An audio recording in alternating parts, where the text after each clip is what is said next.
Okay, the Committee on Science, Space, and Technology will come to order. And we all say good morning and welcome to today's hearing entitled A Review of Hydraulic Fracturing Technology and Practices. In front of each of your packets containing the written testimony, biographies, and truth and testimony disclosures by today's witnesses. Today's hearing includes two panels, which is not the typical practice of our committee. I'll have more to say about that a little bit later.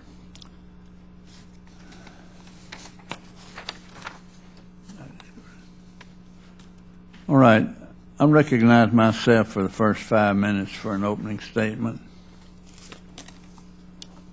I want to welcome everyone here today for this hearing to review hydraulic fracturing technology and practices. And I thank you for your time. I know it took time to prepare yourself to travel here and to give us this time, and we're very grateful to you. The empty seats here shouldn't startle anybody because everybody has 2 or 3 committees and they're on them. They'll be in and out of here today, but your testimony has been taken down by experts here, and it'll be in the congressional record for the next 200 years for people to read. So we do read these things. Now, the primary focus of today's hearing is our study on hydraulic fracturing. And hydraulic fracturing, so far as I understand it, or fracking, is a process by which water, sand, and a small amount of additives are pumped into a well to create enough pressure to fracture formations deep within the earth. That's pretty simple, but that's what they wrote out for me to say here. Advances in the 60-year-old technology combined with horizontal drilling have transformed the production of natural gas along with the natural gas industry. Access to shale gas that was until recently uneconomical and technically unrecoverable is driving state and local economic growth all around the country with providing new sources of domestic energy to meet growing demand. As with all energy development, deep gas drilling is not without risk and concerns about potential environmental effects. This has to be examined. However, we have to be careful to ensure that such concerns with evaluated objectivity and within the proper context and with care taken to avoid the influence of political rhetoric. Science must drive that discussion. For example, the University of Texas just announced a comprehensive study that will do just that. Separate fact and try to look at facts separate from fiction regarding the potential environmental studies of hydraulic fracturing. Unfortunately, objectivity is not EPA's strong suit, and its draft study plan is yet another example of this administration's desire to stop domestic energy development through regulation. The study intends to identify the potential impacts of hydraulic fracturing on drinking water without even taking into consideration the probability that such an effect may occur or the ability of industry best practices, state laws, and direct oversight in existing federal laws to manage the risk associated with hydraulic fracturing. No regulation or law can totally eliminate risk. A study that does not quantify environmental risk using standard practices is useless to regulators and risk managers, and as such is a waste of taxpayers' money. With that, in regards to process, that's the process we're going through today. I want to note my disappointment with the lack of cooperation from the administration in assembling this hearing. I'm well aware that many of the members sit on multiple committees, and as such we try to be as respectful as possible on the time demands of our members. Unfortunately, this administration is not so respectful. We've invited 6 witnesses to testify this morning on hydraulic fracturing, and as you can see, there's plenty of room at the witness table to accommodate all 6.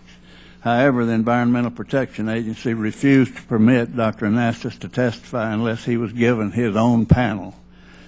This demand is counter to long-standing committee precedent. In the last decade, EPA Senate-confirmed officials testified on single panels alongside with non-government witnesses at least 8 times that we have records of. I personally wrote Administrator Jackson several weeks ago inquiring as to the rationale behind EPA's discussion to treat this situation differently from prior practice and consistent with this administration's refusal to work with the Congress. This administrator failed to even acknowledge, let alone respond to my letter. The lack of courtesy and the lack of professionalism being displayed is counter to the President's stated goal that his administration would work cooperatively with the 112th Congress. Of course, he wants to work cooperatively and work together now, especially in the House. And his previous attitude was, we won. I hope we never go that far. EPA's actions are unacceptable, are absolutely unacceptable and going to be long remembered. I thank the witness for even being here, and I now recognize Ranking Member Mrs. Johnson for 5 minutes for her opening statement. Ms. Johnson. Thank you very much, Mr. Chairman. And I must say that this is my third meeting this morning, and the last two that I left, many of the committee members were still there. So I'm sure they will drift in. I thank you for holding this hearing. As Texans, Chairman and Hall and I know well the importance of oil and natural gas in this country. Fossil fuels power our manufacturing base, our transportation sector, our agriculture sector, and more. And for the foreseeable future, we will rely on these resources and technologies to achieve our energy, economic, national security, and in some cases, our environmental objectives. Unconventional shale gas produced through hydraulic fracturing may very well be an integral part of our future energy mix. However, we also know that fossil fuels carry significant environmental risk. In this, I'm speaking of the oceans we fish, the soil we farm, the air we breathe, and the water we drink, all of which have real economic value. Nobody gets rich from clean water and air, but everybody benefits, and nobody should have the right to take those away. The Congress has acted in the past to protect these commons through legislation such as the Clean Air Act and the Safe Water Drinking Act, and the results have been just that, cleaner air and safer drinking water. However, in 2005, Congress exempted hydraulic fracturing from the Safe Drinking Water Act, and now we need to understand at what cost.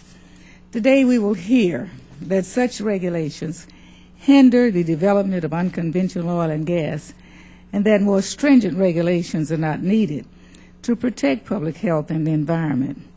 That may or may not be the case, but we simply do not have enough data yet to say, nor will we if industry refuses to disclose the chemicals it uses, and if EPA cannot do its job of determining the risk. EPA's study is just in the beginning. In the next few years, efforts by other agencies, various state regulators, and academic groups, such as the one being undertaken by the University of Texas Energy Institute, will add to our understanding of hydraulic fracturing. In the process, EPA has also identified a number of serious issues which should be covered in subsequent studies beyond the effects on drinking water. Contrary to the industry's claim that it has been doing this safely for 60 years, this is a new suite of technologies that may have very different environmental impacts, especially given the scale of operations we see today. Ultimately, I believe the science will speak for itself, and I sincerely hope that hydraulic fracturing proves to be as benign as the industry asserts. Regardless of the outcome of these studies, let us not be fooled into believing that the drilling industry alone, out of sheer benevolence, will implement cleaner and potentially more costly technologies and practices. It has never worked that way, and likely never will. Without regulations to level the playing field, there are few incentives to improve environmental performance. Precaution is warranted here.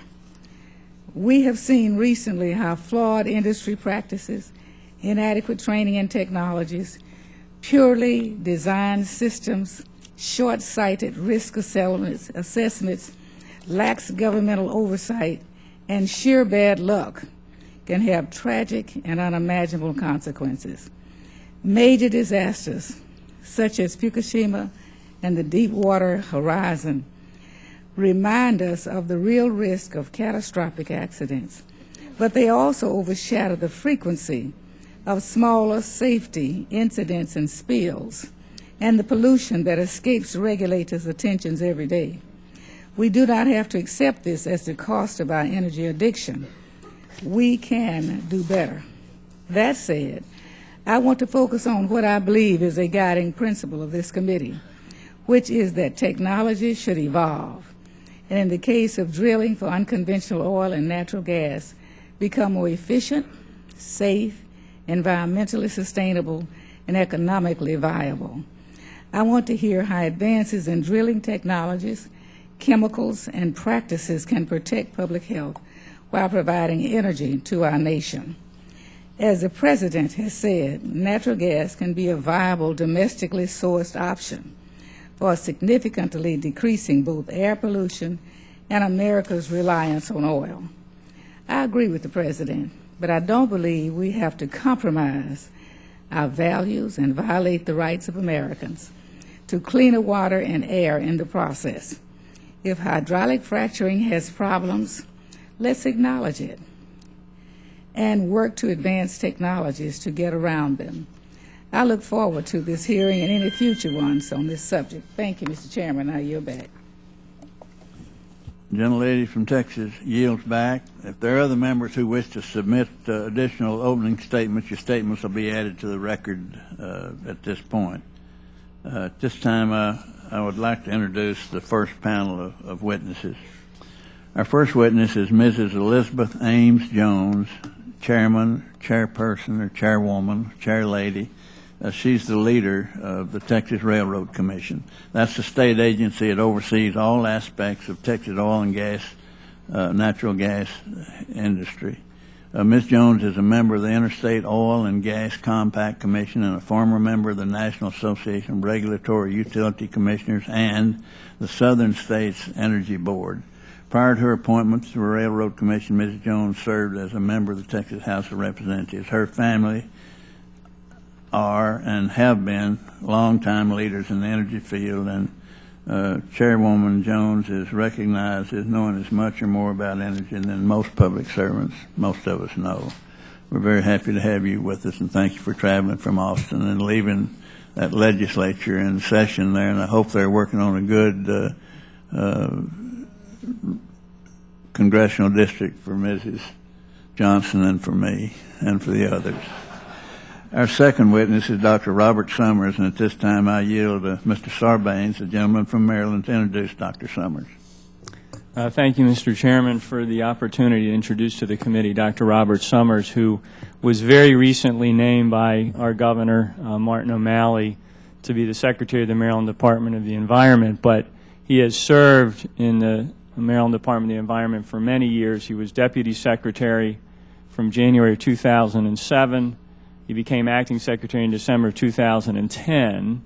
And Dr. Summers leads the Department's planning, regulatory, management, and financing programs focusing on restoring public health, ensuring a safe and reliable water supply, restoring and protecting air quality, wetlands and waterways, et cetera. He has served the citizens of Maryland for over 27 years in a variety of capacities within Maryland's environmental programs, emphasizing scientific and technical issues related to water pollution control, drinking water protection, and federal, state, and local government environmental laws and regulations. He has a very, I think, sophisticated understanding of the interplay between the different levels of government oversight relating to these kinds of issues. It's a pleasure to have him before the committee today, and I yield back. Gentleman yields back. Reclaiming my time, I thank you, Mr. Sarbanes, for that introduction. Our third witness is Mr. Harold Fitch. Mr. Fitch is a Michigan State Geologist, Director of the Office of Geological Survey at the Michigan Department of Environmental Quality, and a board member of the Groundwater Protection Council. He oversees the regulation of oil, natural gas, and mining operations in the state of Michigan, and we thank you for being here.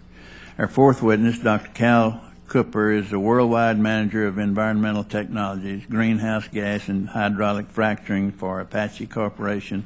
For the past few years, he served on technical committees for industry associations and has spearheaded the move to publicly disclose fracturing fluids and produced waters. Prior to the service with Apache, Dr. Cooper worked for several multinational oil and gas companies throughout his career and is considered an expert in subsurface geosciences. Our final witness on the first panel is Dr. Michael Economides, a chemical and petroleum engineer, an expert on energy geopolitics, and a professor at the Cullen College of Engineering at the University of Houston. Dr. Economides, am I saying that right? Pretty close. Served as a technical advisor to energy companies in Europe, Asia, and South America. He's also editor-in-chief of the Energy Tribune and of the peer-reviewed Journal of Natural Gas Science and Engineering. As our witnesses should know and probably do know, your testimony is limited to 5 minutes. We hope you can stay there, but if you go over a little, we respect that. We're not going to have a hard gamble. You've given us your time and preparation, and you're here. Which is more than some of the others would do. After which the members of, each member here will have 5 minutes to ask each of you questions, or all of you together questions, and we'll stay pretty close to that 5 minutes if we can. I recognize our first witness, Mrs. Elizabeth Ames Jones from the Texas Railroad Commission. Ms. Jones. Thank you, Chairman Hall and Ranking Member Johnson and members of this committee for the opportunity to be here before you today. I'm delighted to represent the interests of Texas, a state that you so eloquently stated is prominent in the regulation of oil and natural gas. We are, in fact, the top producing state in the country, and we regulate, have a lot of hydraulic fracturing that goes on and has been ongoing in the state of Texas for over 50 years. So to that extent, I would say that we have a little bit of expertise in this arena that everybody across the country is so interested in now. As chairman of the Texas Railroad Commission, I'm head of the agency that oversees Texas's rich energy resources. Over 45% of all the rigs running in America are running in Texas. So it's fair to say I have a bird's eye view of American energy production in the world's most prolific shale play, but not quite the biggest yet, but the most prolific, the Barnett Shale. My statutory obligation as an elected official, who is in fact very, very happy to be here today, Chairman, I might add, on a panel with these distinguished panelists, it's my obligation to protect private property rights of mineral owners and to see that our energy assets, oil and natural gas, are not wasted. As a steward of Texas's energy resources, I'm also a steward of the environment. As an elected official, I'm accountable to the people, and I must have a targeted focus and particular sensitivity to protecting public health and public safety. The regulation of oil and gas activities, including hydraulic fracturing and horizontal drilling, but not limited to that, fall under the jurisdiction of the states, and we're doing a good job in this arena. This state-centric approach assures a win-win for citizens, industry, and the environment. Part of that win-win is increased energy security for America. When we produce more oil and gas in America, we import less. By putting the newest technologies to work for us across the nation, we increase our domestic supply of oil and natural gas, and it can be quantified. Last month, the U.S. Energy Information Agency reported that natural gas imports to America declined in 2010 for the third consecutive year. Over the past 4.5 years, we've cut our reliance on imported natural gas by a third. So what happened?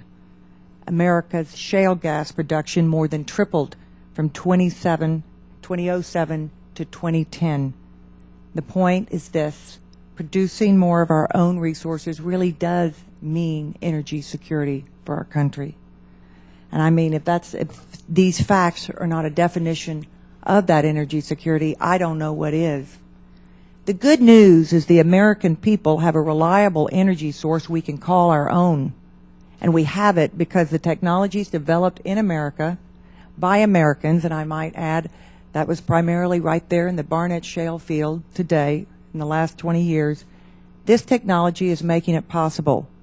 The bad news is the current proliferation of misrepresentations and myths regarding this proven technology. And I'm talking about hydraulic fracturing, the subject of today's committee hearing. It's a technology that generates American jobs and lowers energy costs for American consumers, and it has the potential to fuel the economic recovery of this country. It would be a travesty if the mistruths succeeded in driving up energy costs and forcing Americans to abandon the most promising and prolific energy source to come along in 100 years, natural gas. The truth is that all Americans benefit mightily from hydraulic fracturing and the horizontal drilling that's going on, and the oil because it's also producing oil and natural gas resources produced. There are those, unfortunately, who are willing to undermine this technological innovation by raising false specters of environmental hazards and unsafe drinking water. Americans deserve better. Americans deserve the truth, not a fractured fairy tale. I'll tell you right now, as an elected official of the state of Texas, not once has a case of groundwater contamination from hydraulic fracturing ever been confirmed by the Railroad Commission of Texas. For fracturing fluid or the natural gas or oil to affect the water table in Texas, those substances would have to migrate upwards of thousands of feet of rock, sometimes even miles. It's simply geologically impossible. The stories of environmental damage or contaminated drinking water from hydraulic fracturing are simply untrue. You have a better chance, frankly, of hitting the moon with a Roman candle than fracturing into freshwater zones by hydraulic fracturing shale rock. Furthermore, I believe it's morally wrong to deprive Americans of the benefit of their God-given natural energy resources because a few special interest Grimm brothers insist on perpetrating fairy tales. The EPA falls victim to this disinformation and institutes the new regulations that are being considered today. Over half our oil and natural gas wells would be eliminated. Nearly 200,000 barrels of oil per day, 245 billion cubic feet of natural gas a year would stay buried in the ground. The federal government would lose billions, up to $4 billion supposedly in revenue. States could lose $785 million in revenue, not to mention the lost jobs. I appreciate the opportunity to be here today. You can tell that I do have an opinion on this subject, and I'm glad to be able to share it, and we'll look forward to the questions. Thank you. Well, I do thank you. And at this time, I recognize Dr. Robert Summers, Secretary for the Maryland Department of the Environment, to present his testimony. Dr. Summers. Thank you, Chairman Hall, and Ranking Member Johnson, and Congressman Sarbanes for your introduction, and other members of the committee. Thank you for the opportunity to share Maryland's experience and concerns with hydraulic fracturing. I'm Bob Summers, newly appointed Secretary of the Environment. Portions of the Marcellus Shale Formation underlie Garrett County and part of Allegheny County in western Maryland. In these two counties, gas companies have leased gas rights on more than 100,000 acres so far. An industry representative has estimated that as many as 2,200 wells could be eventually drilled on 180,000 acres in Maryland. So obviously we're fairly small compared to the previous speaker. But this represents about one well for every 80 acres leased. And western Maryland is a very popular recreation destination for millions just living 3.5 hours to the east in major metropolitan areas. And citizens and businesses in western Maryland are very concerned about the potential impact of widespread drilling. The Department of the Environment is the regulatory agency with responsibility for permitting gas wells in the state. We currently have applications pending for drilling and hydraulic fracturing, but no permits have been issued at this point. We're mindful of the tremendous benefits that we just heard about that can accrue to the economy by exploring and developing our gas reserves. At the same time, we've observed events in Pennsylvania during the first few years of drilling there, and we are equally alert to the potential adverse impacts on public health and the environment. As a result, we are proceeding in a cautious and deliberative manner. We have issued no permits, and we do not intend to allow drilling and fracking in Maryland until the issues are resolved to our satisfaction. There are numerous issues that must be addressed before Maryland can conclude whether and how drilling in Marcellus Shale can be done safely. These include the adequacy and sustainability of regional surface water and groundwater supplies needed for fracking, minimum requirements for constructing, casing, cementing, integrity testing of wells, installing and testing blowout prevention equipment, potential migration of gas from the well, including migration from induced or naturally occurring faults and fractures, toxicity, transport, and fate of fracking fluid, proper handling and disposal of naturally occurring radioactive materials, best practices for managing and disposing of flowback, drilling mud, and drill cuttings, the need for refracturing, its potential effect on well integrity, measures to control air pollution, including greenhouse gas emissions and ozone production. We're also concerned about impacts to aquatic ecosystems, habitat fragmentation, introduction or spread of invasive species, and damage to wetlands and streams from access roads, drill pads, gathering lines, and ancillary operations. Not to mention increased truck traffic, public safety, and emergency response services. We anticipate moving forward in 2 stages. First, during the next year to 18 months, we'll survey existing practices, select best practices for drilling and fracking of wells. The department will consider permits for a small number of exploratory wells to be drilled and fracked in the Marcellus Shale using these standards, and sites eligible for these exploratory wells must be those who would present minimum risk to human health and the environment. The permits will be conditioned on the company's commitment to collect and share data with the state regarding all aspects of the drilling and fracking process, monitoring of waste, monitoring of surface and groundwater quality in the zone of influence, and the risks and adequacy of best practices. Second, we will use the data from these wells along with results of other research as it becomes available to evaluate the environmental viability of gas production from the Marcellus Shale in Maryland. This phase will focus on long-term and cumulative risks, including landscape level effects like I mentioned with forest fragmentation. If we determine that gas production can be accomplished without unreasonable risks, the department would then make decisions on applications for production wells. We're also concerned about the impact on our waters and citizens from drilling and fracturing associated activities in nearby states. We are, in fact, pleased that EPA Region 3 has recently taken a more active role in overseeing drilling operations. The region has provided guidance on important issues such as the need to reopen discharge permits of facilities that treat Marcellus Shale fracking water and to initiate monitoring to ensure drinking water supplies are not impacted by the discharge of the treated wastewater. We need the federal government to take an active role in studying and providing technical support to the state. We commend Congress for directing EPA to conduct research to examine the relationship between hydrofracking and drinking water resources. And while we firmly believe the states need to retain the authority to enact more stringent requirements, a federal regulatory floor would ensure at least basic protection of the environment and public health. Interstate waters such as the Susquehanna and Potomac rivers, Chesapeake Bay, are critical resources to all the jurisdictions in the region and provide drinking water for millions of people. We need to ensure that these critical water supplies are protected. And toward that end, existing federal regulatory exemptions for oil and gas drilling activities should be reexamined. In this regard, we support Fracturing Responsibility Awareness of Chemicals Act, H.R. 1084, which was introduced by Representative DeJette and co-sponsored by Representatives Sarbanes, Tonko, and Woolsey, among others. This would reinstate regulation of hydraulic fracturing under the Safe Drinking Water Act, and we think this is an important step.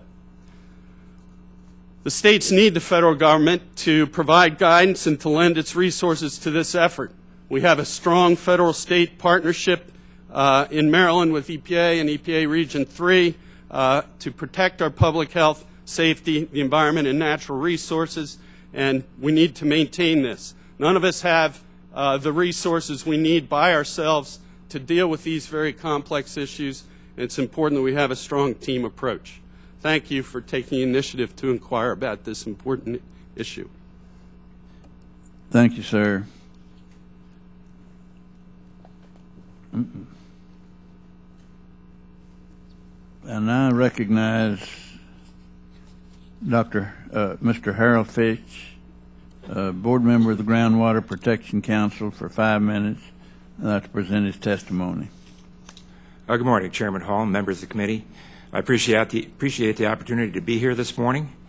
In addition to my role as head of Michigan's regulatory agency for oil and gas and my role on the board of directors with the GWPC, I serve as Governor Snyder's official representative to the Interstate Oil and Gas Compact Commission, and I'm chair of the IOGCC Shale Gas Directors Task Force.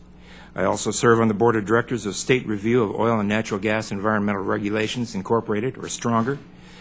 Stronger has conducted focused reviews of state hydraulic fracturing regulations in 4 states over the past year. I'd like to talk first about a regulation of hydraulic fracturing by the states. Hydraulic fracturing has been utilized throughout the United States for more than 60 years, and the states have a long history of successful regulation of the practice. I would say, in contrast to Maryland, Michigan has a long-standing regulatory program for oil and gas. We go back to about 1925. We feel we have a very good handle on hydraulic fracturing as well as the other oil and gas issues out there. And we believe that the states are the proper place to retain that regulatory oversight. In Michigan, we have more than 12,000 wells that have been hydraulically fractured. We don't have one instance of groundwater contamination resulting from the practice. Recent development of deep shale gas formations has raised concern in Michigan and other states over about 5 issues, which I'd like to address in turn. First issue, the migration of gas or fracture fluids. There have been a few recent incidents of gas migration into aquifers in other states, but the cause has been well construction problems and not hydraulic fracturing itself. In fact, there are no known cases of hydraulic fracturing directly causing gas or fluids to migrate into freshwater zones. The keys to preventing migration of gas or fluids are proper casing and sealing of oil and gas wells and proper plugging of abandoned wells. Second issue is water use. A fracture treatment of a typical deep shale gas well may require 3 million gallons of water or more. To put that in perspective, 3 million gallons is about the volume of water used by 5 or 6 acres of corn in a year. The states have the regulatory tools to address the issue in a manner tailored to their specific needs and legal structures. In Michigan, we require application of a web-based water withdrawal assessment tool to evaluate those large withdrawals. Third issue is management of flowback water. After fractures are created in the reservoir rock, 25 to 75% of that fracture fluid is recovered as flowback. In Michigan and many other states, flowback water is transported to licensed deep disposal wells where it's isolated from the environment. In some states, flowback water may be hauled to wastewater treatment plants where it's treated and discharged into surface waters. There have been a few cases where that's caused legitimate concerns over water quality impacts. The fourth issue is surface spills. As with any industrial operation, there's potential for accidental spills or releases related to hydraulic fracturing. However, the states have requirements in place to minimize the risk of spills to reduce their impacts, including secondary containment, spill reporting, and cleanup criteria. And finally, the fifth issue is identification of chemical additives. A growing number of public interest groups are advocating for public disclosure of chemical additives used in hydraulic fracturing fluids. Federal law requires posting of material safety data sheets that provide information on hazardous chemicals and their potential health and environmental impacts. While the identities of some chemicals are protected under federal law as trade secrets, we believe that the material safety data sheets provide enough information to respond to and track spills. Next, I'd like to talk about the Groundwater Protection Council actions to address hydraulic fracturing. The GWPC has been engaged on the issue for some time and has published 2 very relevant reports on shale gas and state regulations to protect water resources. Last September, the GWPC, in cooperation with the IOGCC, began development of a national registry of chemicals used in hydraulic fracturing. The result is a website called FracFocus, www.fracfocus.org, launched on April 11th. The website gives the public and regulators access to comprehensive information on chemicals used in hydraulic fracturing for individual wells nationwide. The website also contains other useful information on hydraulic fracturing. Within its first month of operation, 40 companies had agreed to participate, and information on more than 450 wells had been loaded into the system. Michigan and other states are encouraging the industry to upload data to the FracFocus website, and several states are considering using FracFocus as part of future rule changes. Finally, let me comment on the pending U.S. EPA study. While we believe the states have adequate programs, authority, and expertise for regulating hydraulic fracturing, we also acknowledge the potential benefits of a review by the EPA, particularly in light of the intense controversy surrounding the subject. We appreciate the EPA's pledge to work with the states, GWPC, and other stakeholders in conducting a study, and we're committed to upholding our respective roles. We do, however, have some concern with the scope of the draft study plan. The plan calls for addressing a broad range of questions, including the fracturing process itself, water withdrawals, releases of fracturing fluids and flowback water, and treatment of wastewaters. We're concerned that the study would cover general oil and gas practices that are not specific to hydraulic fracturing, and in addition, the broad scope of the study as proposed would make it difficult to produce a timely report. EPA's Science Advisory Board has urged the agency to focus on waste discharges, and we agree with that recommendation. In conclusion, the states and GWPC are committed to dealing with the issues surrounding hydraulic fracturing and to supporting a focused study by the EPA. Thank you again for the opportunity to appear here, and I'd be glad to entertain any questions the committee may have. Thank you, Mr. Fitch. Now I recognize Dr. Cal Cooper from Apache Corporation for 5 minutes to present his testimony. Mr. Chairman Hall, Ranking Member Johnson, and members of the committee, thank you. For the oil and gas business, hydraulic fracturing is one of the most enabling technologies ever. It will unlock vast amounts of hydrocarbons, not only in shales, but also in mature fields and widespread unconventional reservoirs. Companies are testing new applications every day. Our energy future is being redefined, especially here at home, and it's going to have a really major economic impact. We all agree we must rationally understand its risks. Based on existing knowledge and practical experience, we believe these risks are minimal and manageable. We have faith that if a problem is identified, industry will be able to innovate, adapt, and resolve it. Certainly, the public deserves more than our assurances. As a nation, our choice is to employ high-quality science to frame and investigate concerns and then have rigorous scientific review that validates our conclusions. That means calm, dispassionate reasoning and analysis and focused investigations.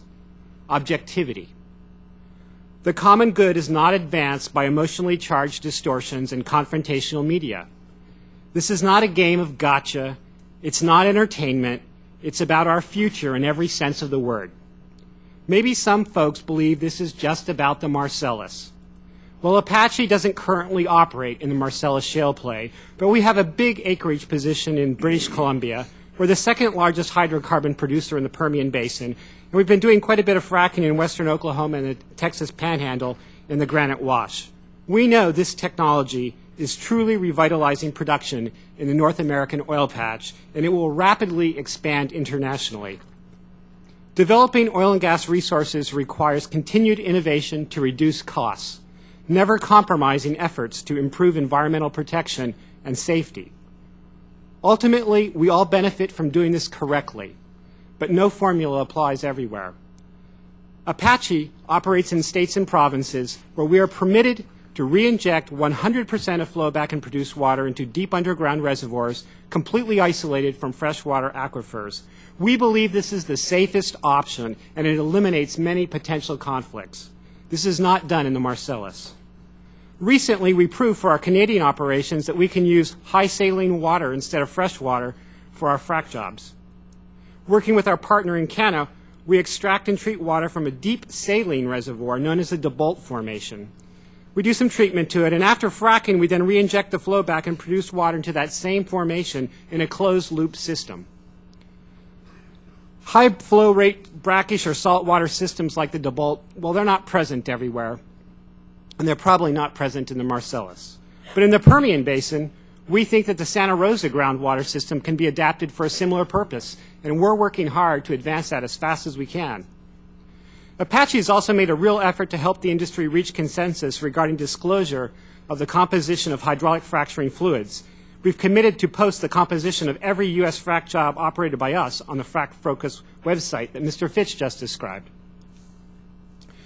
Well, the success of any scientific evaluation can usually be predicted by the quality and commitment of the team assembled to do the work, the clarity and focus of the investigation to prioritize testing of what's important, and the availability of the necessary tools and resources to get the job done. Good oversight also helps. Based on those criteria, it's frankly difficult to expect much of value from this EPA study. It aspires to do too much with too little in too short a time frame. It has no direction of priorities based on testing existing knowledge. It reads like a shopping list for research funding. Buy one of each. The national interest may be well served by changing the tone of the study. What can be done quickly for that budget? Perhaps the EPA could collaborate with industry to identify and prioritize concerns. Perhaps rapid progress can be made to identify the chemical additives of greatest concern based on regionally specific information, analysis about the ultimate presence of those chemicals in produced waters, and the quantification of actual risks to the public. This would help all of us. I've met and discussed hydraulic fracturing with a great many talented people, including some exceptional scientists in industry, the EPA, national labs, universities, and committed environmentalists. I consider it a privilege to have served as a technical theme lead for an EPA hydraulic fracturing workshop. We all have different perspectives, but we all agree. Ultimately, science must be objective. Sometimes it takes a while to realize that truth. And hydraulic fracturing is far too important to be dismissed for the wrong reasons. Thank you. Thank you very much. Now we'll have Dr. Michael Economides, and I know I pronounced it right that time. Recognize you for 5 minutes, sir. Thank you, Mr. Chairman. I had some prepared remarks, but I'm going to forego the remarks because I don't want to reproduce some of the things I've heard. Turn on your microphone, Doctor.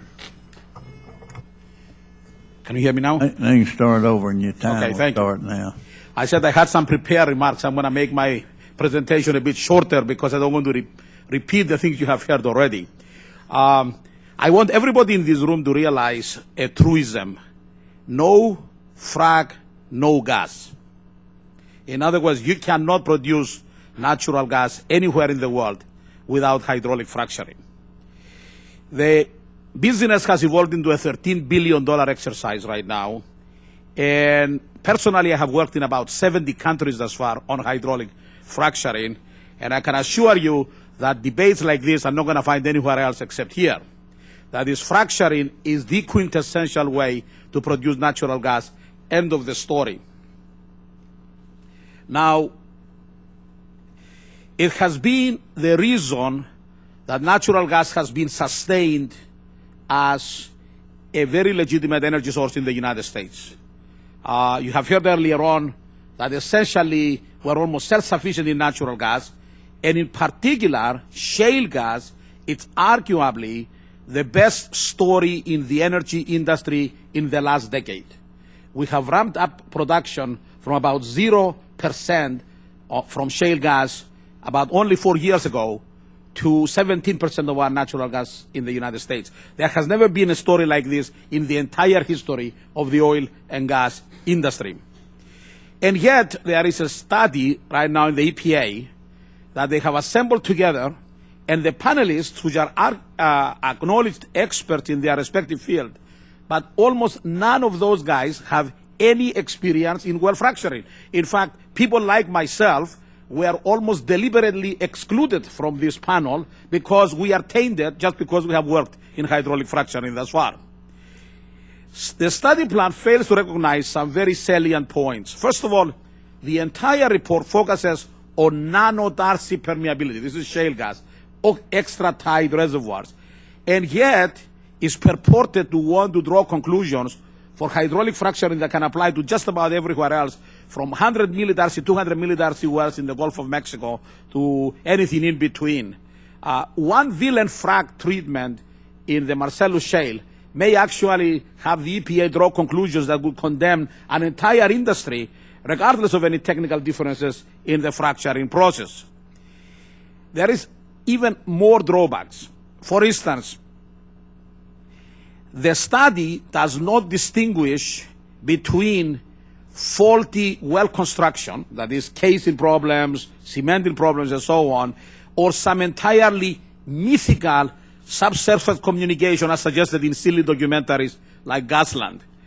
In the study plan, they are all listed under well injection.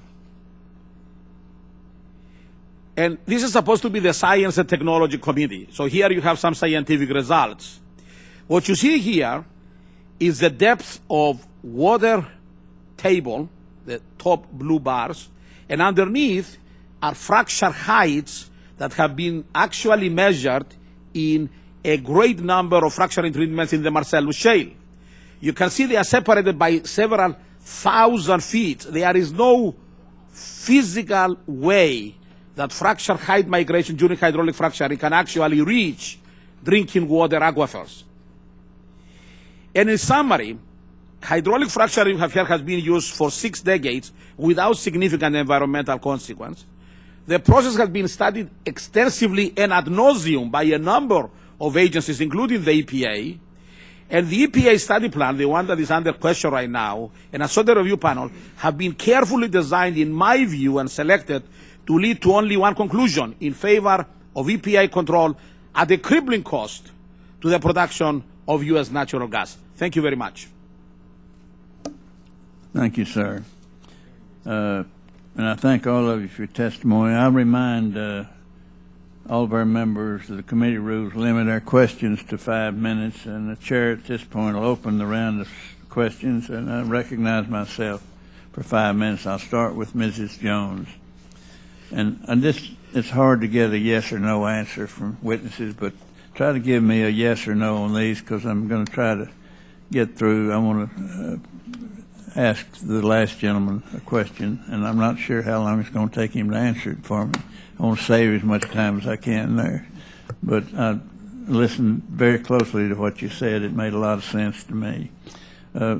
Ms. Jones, Madam Chairman, given that Texas produces more oil and gas than any other state in the U.S., and that's not just bragging, that's a hard, cold fact. You know, Dizzy Dean said it ain't bragging if you can do it.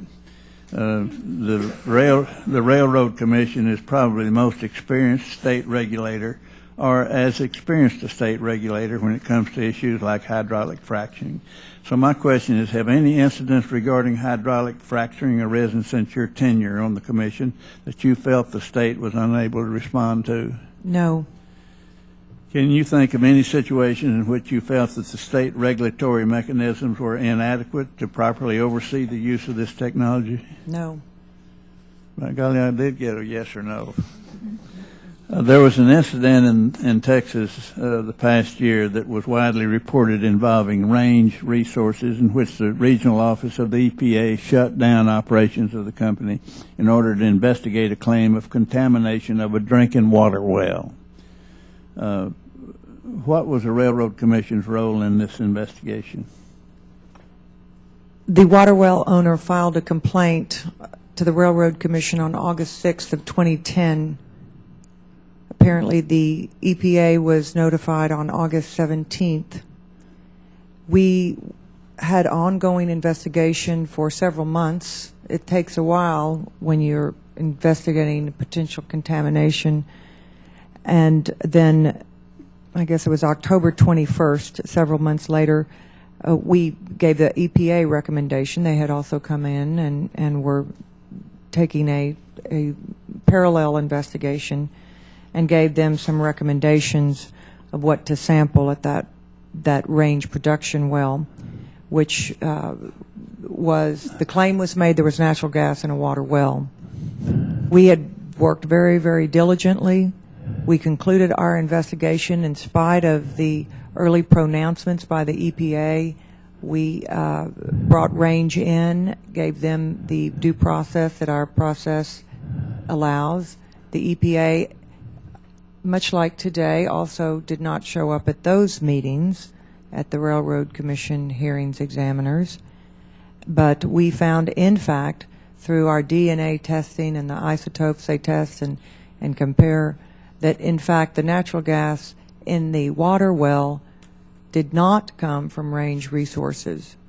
And to this day, we're still trying to determine the source, but there is a low-level, naturally occurring gas field in which many of these water wells for years have seen natural gas occurring in their water wells. So it's a phenomenon that is not, or rather it's not unique. It's very ordinary over there where those water wells are, and that is what we found. And in fact, after a very thorough investigation and an ongoing thorough investigation, we'll determine where the natural gas is coming from. But I would suggest that the EPA failed in their processes to determine where that natural gas was properly. Do you have any idea why the EPA stepped in to shut down these operations? I have no idea, sir. Did the EPA, in your opinion, overstep their authority in doing so? Yes, I think they did. How did the incident eventually turn out? We found through deliberate scientific processes that the natural gas was not coming from the Range Resources wells as the EPA had alleged. And in fact, I sleep very well at night, every single night. I have complete confidence in the testing process of the Railroad Commission of Texas. We are the gold standard, and we look forward to helping the EPA if they would like to consult us, and in fact have made suggestions earlier on in the investigation. Thank you for that. Thank you. And thank you for your testimony. Dr. Economides, are you aware of the Duke study of May the 9th, the study on methane contamination of drinking water? Are you familiar with that? Yes, I am, sir. Have you read that Yes. before? I call your attention to the report itself. Do you have it? Not here in front of me, no. Actually, they say our results show evidence for methane contamination of shallow drinking water systems in at least 3 areas of the region and suggest the important environmental risk accompanying shale gas exploration worldwide. You know, you see that, that's in there. That's where they say they found those things. Yes. And then if you're going over to page 4 quickly, Yes, sir. on page 4, down about 10 lines, read me what they say there, beginning with table 2. Based on our data, we found no evidence for contamination of the shallow wells near active drilling sites from deep brines and or fracturing fluids. Is that what you mean? Yes. Yes, sir.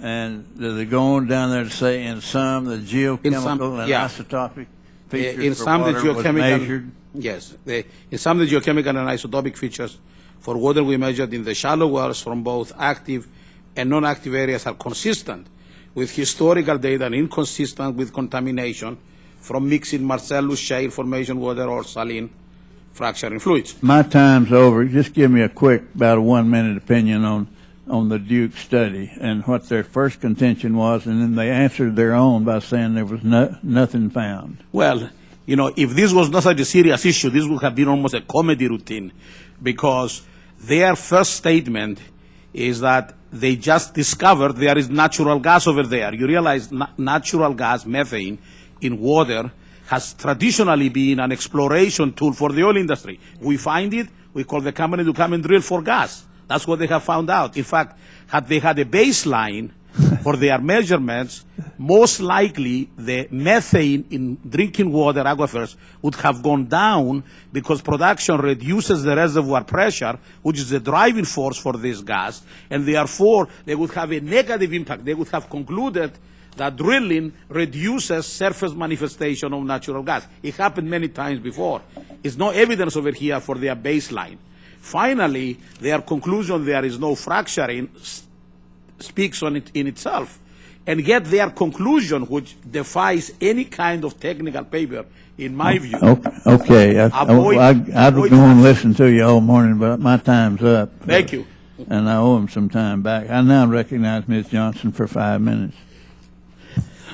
Thank you very much, Mr. Chairman. It is clear that a variety of perspectives on this panel, that we need more information about hydraulic fracturing and other technologies. And that's one of the reasons I do not understand why there is resistance to getting more information, more research, and better understanding as to what actually is going on across the country. For example, the chemical composition of fracturing fluid should be made available to the public. It is a simplistic issue. We are pumping chemicals into our environment, and these chemicals might have an impact on public health. Why should this information be hidden from the public? While I know that the regulation to disclose the information are outside the jurisdiction of this committee, the EPA study is not. Therefore, I have to say that the EPA study is an opportunity to gain more knowledge about the hydraulic fracturing, and it should not be wasted by narrowing the scope so much that we keep ourselves ignorant to this technology's impact. And although I would have liked to have seen a broader study with a scope that covered the impacts of hydraulic fracturing on air quality, wildlife, or habitat, and other impacts, I understand that EPA does not have the funding or the time to implement such a comprehensive study since the deadline is upon them. That being said, the public expects us to spend its dollars wisely. So my question to this panel is, what research is needed to understand the impacts of the suite of technologies used along the hydraulic fracturing to release unconventional natural gas from these previously untouched geological structures such as the Marcellus Shale? And any member of the panel, or all. You ask that of the panel? Yes. Who wants to make a suggestion? Mrs. Ames? I will Mrs. Jones? suggest what studies that you were requesting, what studies should we do? There have been a lot of studies done. There are ongoing studies almost everywhere coming out of every city. UT is now doing a study on fracturing.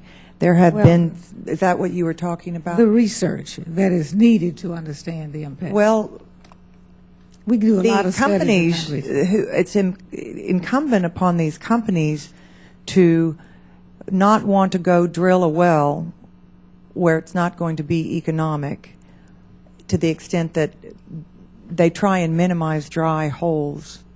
And dry holes, in spite of all this new technology and 3D seismic things that they can look at to determine, in fact, they still do drill dry holes.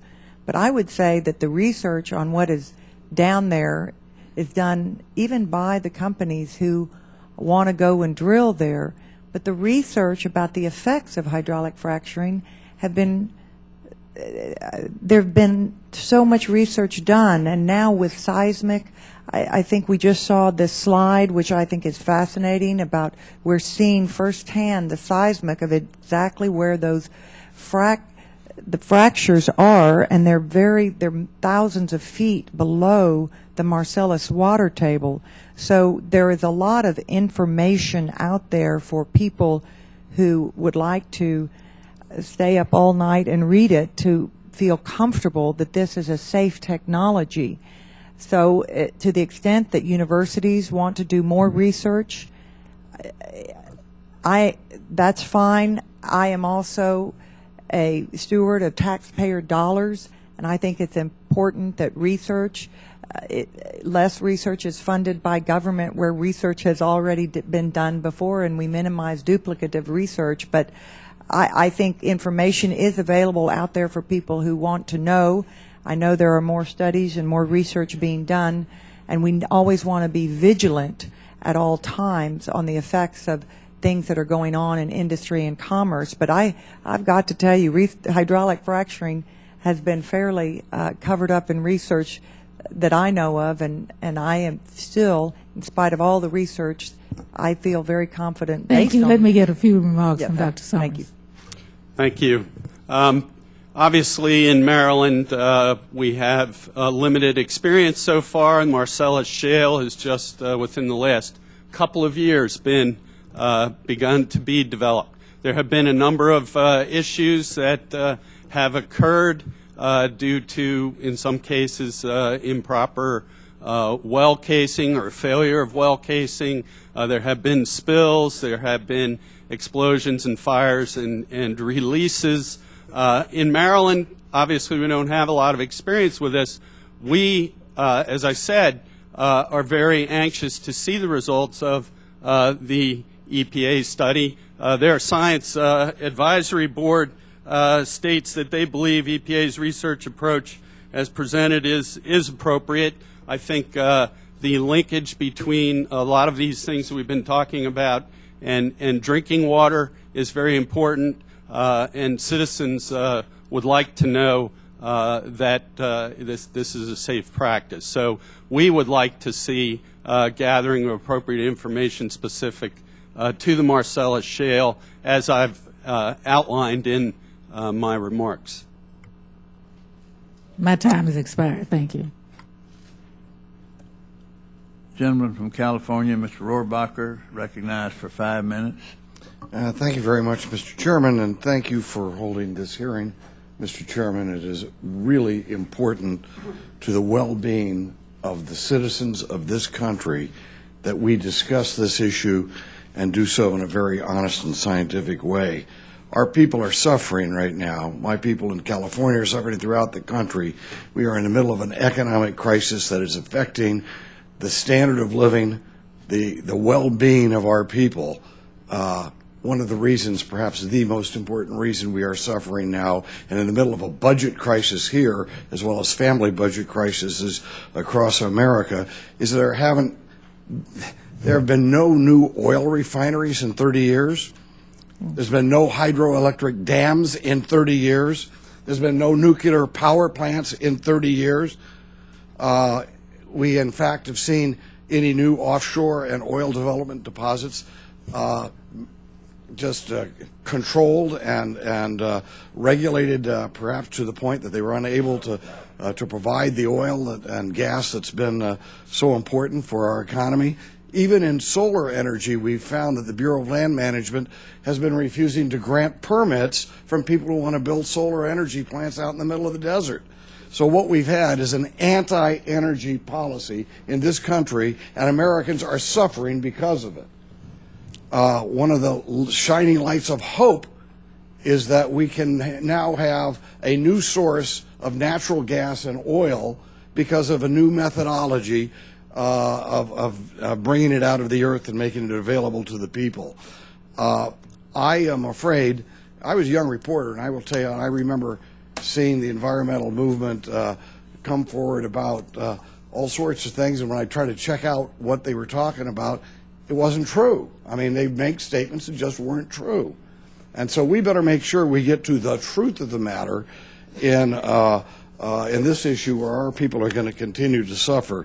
Let me go straight to an important issue. Dr. Summers, you've used the word drinking water probably about 4 or 5 times since you've been here this morning. Can you give us an example of where fracturing has polluted the drinking water? Give us 1 or 2 examples of where that's happened. Well, there have been spills in Pennsylvania that have gone into the rivers for the water supply. Monitoring has not indicated so far that there have been contamination of drinking water supplies from any of these incidents in Pennsylvania that I'm aware of. Okay, so but it is a very significant water supply for millions of people in the Susquehanna and the Potomac Basin. And has that been polluted? We want to make sure that has that been polluted? Has there been an incident where that drinking water has been compromised? There have been spills into that water supply. that river, what I'm saying is it has not been documented to actually have gotten into a drinking water intake so far. Okay, so you've used the word drinking water now again 3 or 4 times, but there is no example of where the drinking water of the American people has been compromised because of this. Is that right? I am not familiar with things all over the country. I can just say within the Susquehanna Basin, where we've had most of our experience with drilling, I'm not aware of any drinking water contamination. Well, let me just note that you are someone with a PhD in environmental sciences, and you are someone who holds authority. If there was a case around the country, you probably would know about it, wouldn't you? We are actively gathering that information now. As I indicated, this hydraulic fracturing is relatively new to our region. Well, it may be new to your region, but I understand from Ms. Jones that it is not new to Texas or the rest of the panelists. It doesn't seem to be new to them. Do any of you have an example where drinking water was contaminated by this new process, by fracking? No. Why have we heard the word drinking water being used over and over again? And Mr. Summers, are you using this as a reason? I mean, you went through all of these things that people are going to have to go through in order to develop this new energy source for the American people. I mean, from what you outlined in your plan, we're talking about roadblock after roadblock after roadblock just to make sure. And you're basing that on a situation where you never had even one example of the pollution of water, of drinking water. I mean, you want to know why we haven't had any hydroelectric dams? Why we haven't had any nuclear power plants? It's that type of attitude that's destroying the economic well-being of our people. Thank you very much, Mr. Chairman.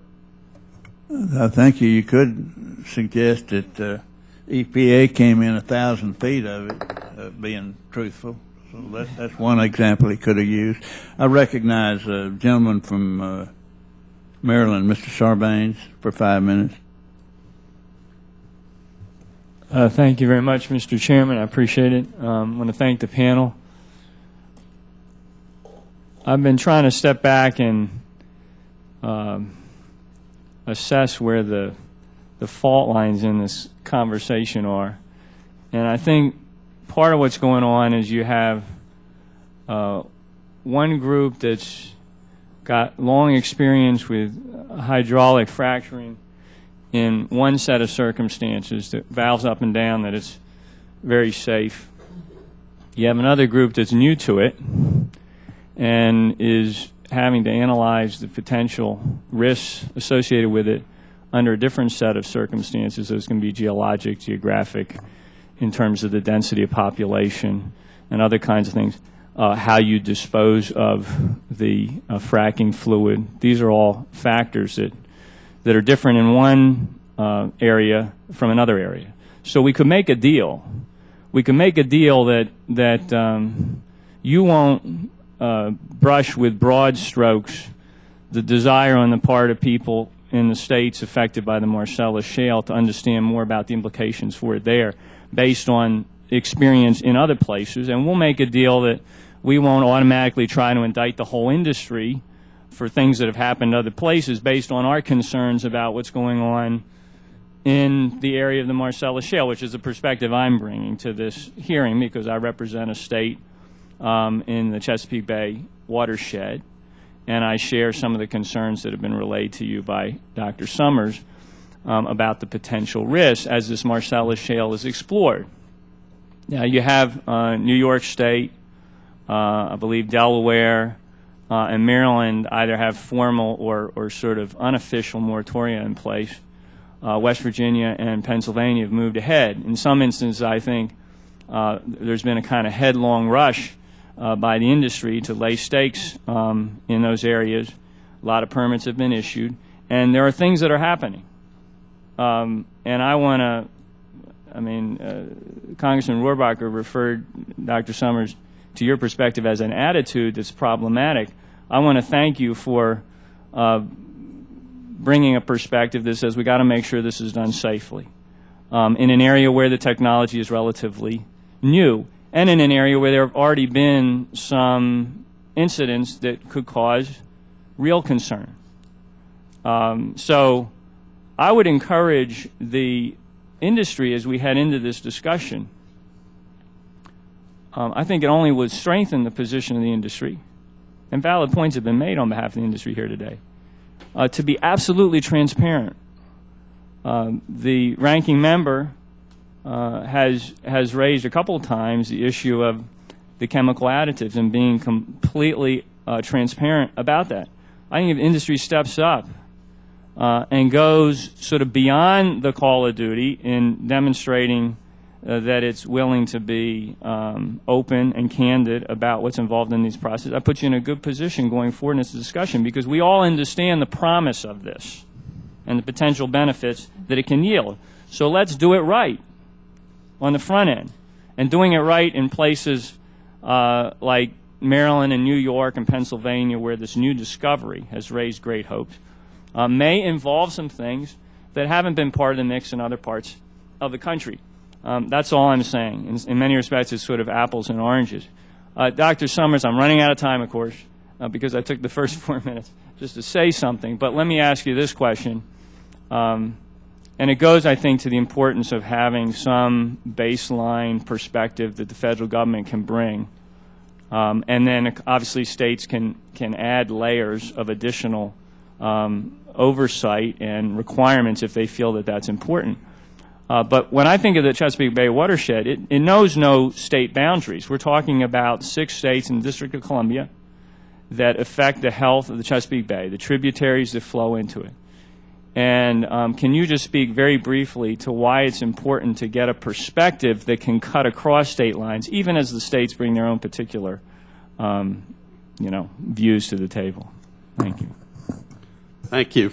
Not only do we share the quantity of water, and I sit on our Susquehanna River Basin Commission, which regulates withdrawals from the river, and we have been authorizing withdrawals from Marcellus Shale gas fracking in the basin. So we share the quantity of water, and that same water that's taken out there is critical for drinking water supplies and for the Chesapeake Bay, which receives 50% of its fresh water from the Susquehanna River. Similarly, the Potomac River is the water supply for Washington, D.C., and many communities in Maryland, and we need to make sure that whatever we do is fully protective of that. So not only the quantity of water, but obviously the quality of water. And as I indicated, there have been some spills, and the kinds of things that we say that we want to put in place before we move forward with hydraulic fracturing are exactly the kinds of protections and best management practices that it sounds like the other states in the West have been doing for years. So I think we need to gather that information. I appreciate Congressman Sarbanes' remarks to that regard. Thank you.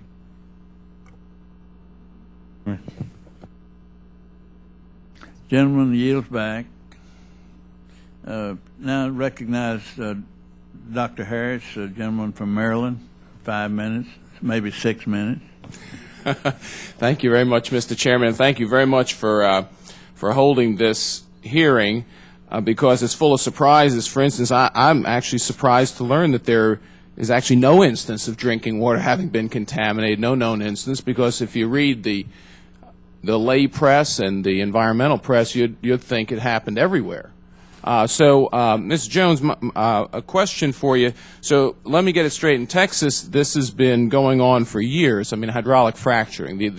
And my analogy is to medical care. I mean, if you have a medical procedure that's been going on for years and years and years, and you're going to find either a new location or a new application for it, it doesn't mean that you have to forget your experience over all those years. So this has been going on for years in the state of Texas, I take it. Absolutely, decades, Congressman. Okay, and my daughter actually goes to college in Dallas. My understanding is Dallas sits in one of the areas of this shale formation. Yeah. And when I flew over there, Dallas uses reservoirs, don't they? The for water, for drinking water? Yes, I believe they do, but Right. it's more Fort Worth. But yes, in the Dallas-Fort Yeah, Worth in the Dallas-Fort Worth area. absolutely. So, Yes. so that your concern would be exactly the same as any concern anywhere in the country with regards to the use of hydraulic fracturing in proximity to drinking water sources. Absolutely. It doesn't hold any water, if you would pardon me. Sure. I kind of get that. So, Dr. Summers, I'm just puzzled, and you know, in the context of you know a executive branch versus legislative branch struggle, it just went on in the state of Maryland because my understanding is the state of Maryland attempted to pass the House, lower house passed a 2-year study moratorium on hydraulic fracturing, which the Senate did not agree to. Did the department support that 2-year moratorium? Actually, sir, it was a two-phase study. Wells would be authorized after the first year. As I described in my testimony, we refer to them as exploratory Right, very wells. limited numbers. But did the department support the moratorium? Yes, we So did you had kind support of the that. same, even in Maryland, you had the same struggle between the executive branch and the legislative branch. Now, Dr. Summers, I've got to ask you because, you know, and I was concerned when I first read about what was going on in Pennsylvania, but, you know, you bring up the flow of the Potomac, you bring up the Potomac and other rivers. Let's put it in perspective. It's up to 3 million gallons in one well. What's the flow rate of the Potomac River in a given day? I don't know in, Can you get back in gallons. To me? Yeah, but can you get it's- back to me it's on that because I hundreds suspect, of millions.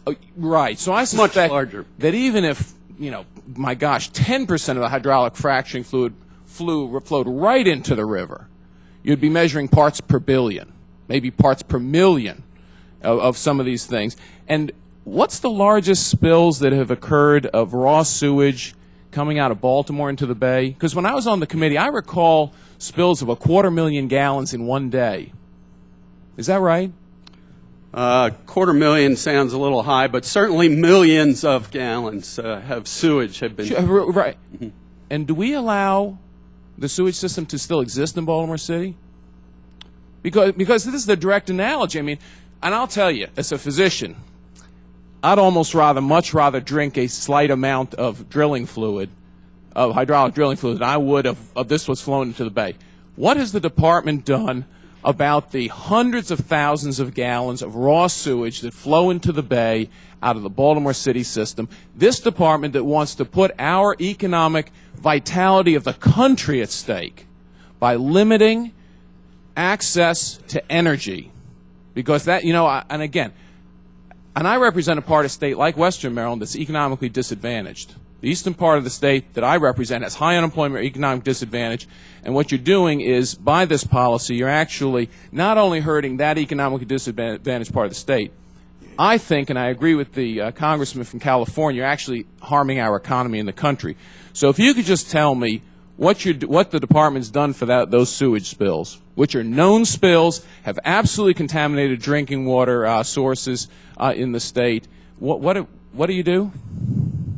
We have issued judicial consent decrees in conjunction with the Department of Justice and EPA. Baltimore City, specifically right now, is spending over $1 billion to make corrections and upgrades to its system. Systems throughout the watershed, all the way up the Susquehanna and the Potomac, have very similar problems. It's a national issue, and we're taking very aggressive action to deal with that. And I am not suggesting that we can't do Marcellus shale gas development in Maryland. I'm just suggesting that we need some more facts, and I think based on what I've heard today, there's a lot of good information that ought to be able to help us move forward with this. It needs to be pulled together, though. Thank you very much, and I don't have any more time unless that 6-minute limit was there. I yield back. Chair now recognizes the gentleman from North Carolina, Mr. Miller, for 6 minutes. Thank you, Mr. Chairman.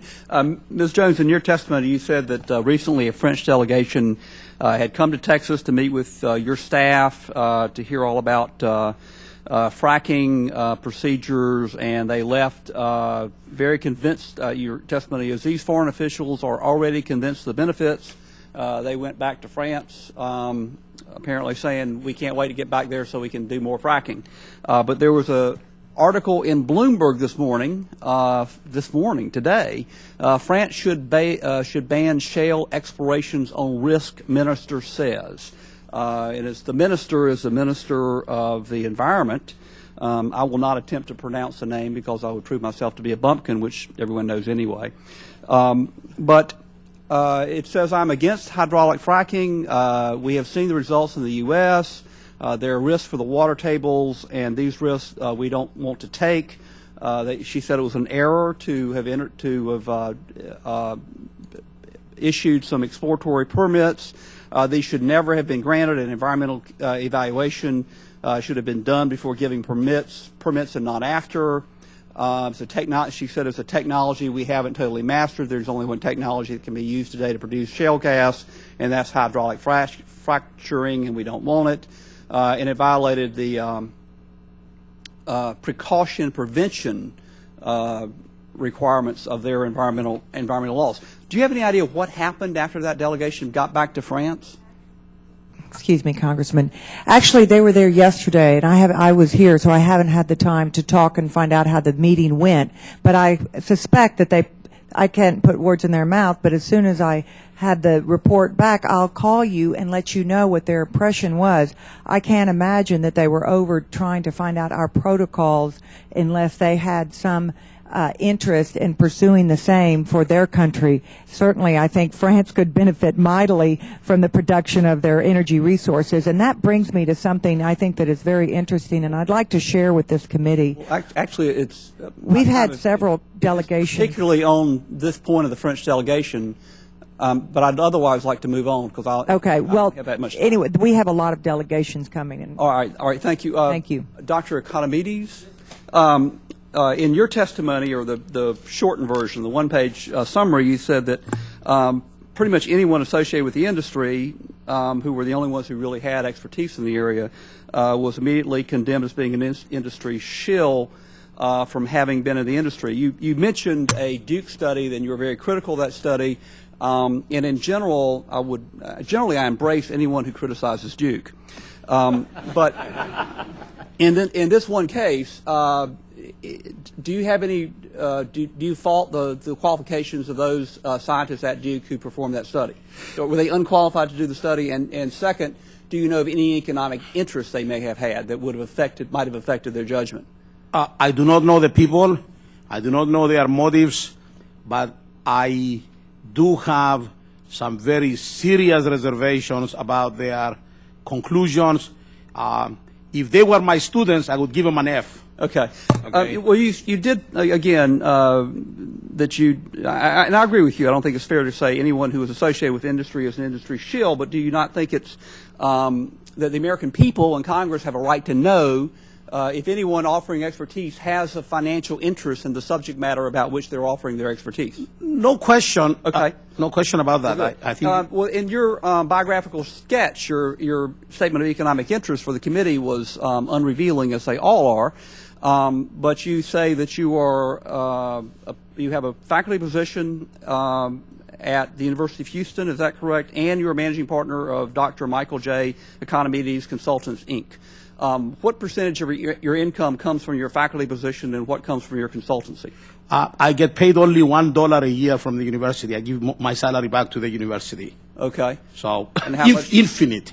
How much do you make from your consultant? You mean personally? Yes, sir. About $1 million a year. Okay. And you say that your clients include national oil companies. What are those national oil companies? I'm the senior advisor to Sinopec and CNOOC, two Chinese companies. I'm the senior advisor to ENI, Italy's national oil company. I work for two Australian petroleum companies on retainer.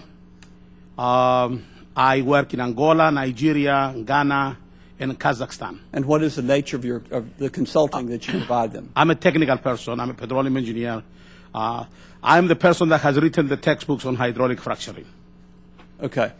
So you are providing engineering expertise to companies doing fracturing? Fracturing. Fracturing, well. Yes, I have personally done more than 2,000 fracturing jobs in the world. I'm one of the first persons that started fracturing horizontal wells in West Texas. So I have worked in 70 countries, as I testified. Okay. My light is red in error, but I will yield back the last 21 seconds of my time.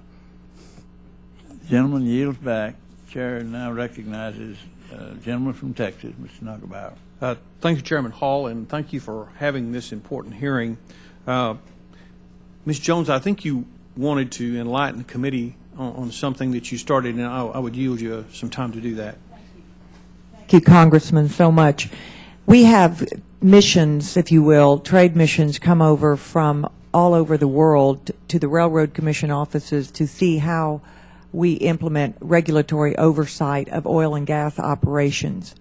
And in fact, I would like to extend the opportunity for those from Maryland. Dr. Summers, we may have some ideas that you might be able to apply on the ground in Maryland, because certainly it is true that we have had a lot of experience in doing this. But this natural gas, this new renaissance, if you will, in energy, it's not just for America. It's for the entire globe, Congressman Nagelbauer, and it's very important, I believe, that other countries, in fact, can benefit from the energy security that their own natural gas resources under their ground might give them as well. So I would go so far as to say that natural gas is indeed a great development for America, but also for the entire world, as these people want to employ the great minds that we have here sitting at this table, in fact, for advice and to consult on how to safely and responsibly get their natural gas out. I would suggest also that there is not one size fits all, as you all have seen. Certainly Maryland and the Marcellus has different challenges, and there are some challenges that they will have to meet that we don't have here in Texas. And I'm very cognizant of that. And I think the argument can be made that, in fact, yes, it is true, one size does not fit all, and that is why it is incumbent upon the states to regulate their own patch, if you will, and Maryland will get up to speed. They will get the experience and the know-how, and you ought to be seeking the information from us, from your sister producing states, now that you're going to become one. Welcome aboard. But you should be seeking our advice in other states and how you accommodate the groundwater, or rather dispose of the flow back, and how best practices are used. And so that is how states can work together. And the Interstate Oil and Gas Compact Commission is there for us to work together. You might establish your own compact on your oil and gas drilling operations in the Chesapeake Basin. So I welcome the states. I welcome new kids on the block. I think it's exciting for America. And we serve to serve at the Railroad Commission, and I'm not saying that they don't need oversight. I'm just repeating, and you certainly know full well from your home district, which is very important what we do to you all, that we must let the states regulate and oversee this process, because only we know what's best for our citizens. Thank you. Dr. Michael? Yes, sir.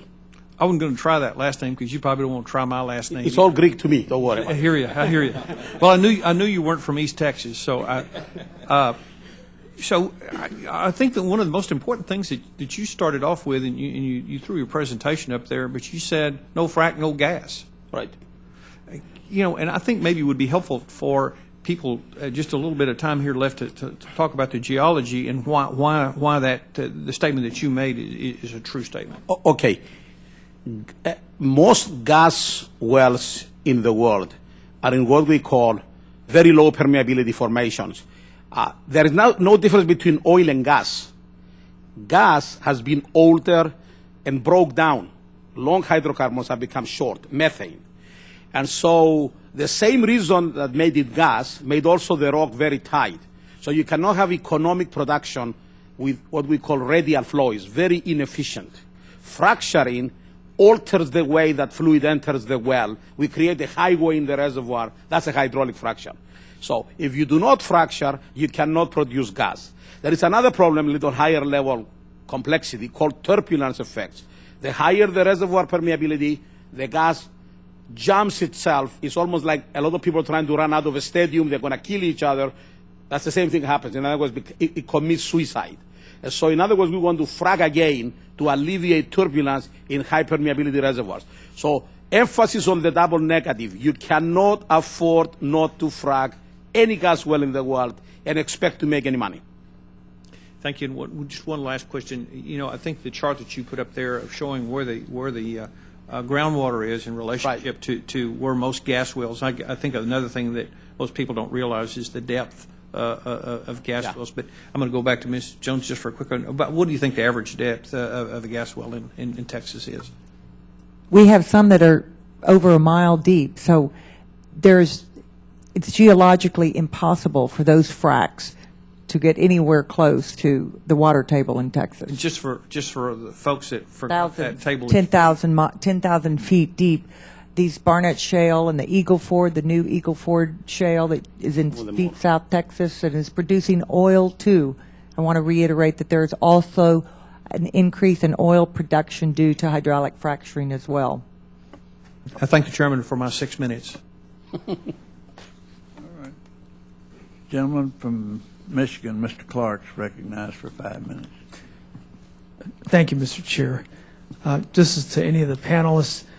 I come from Detroit. I represent Metro Detroit.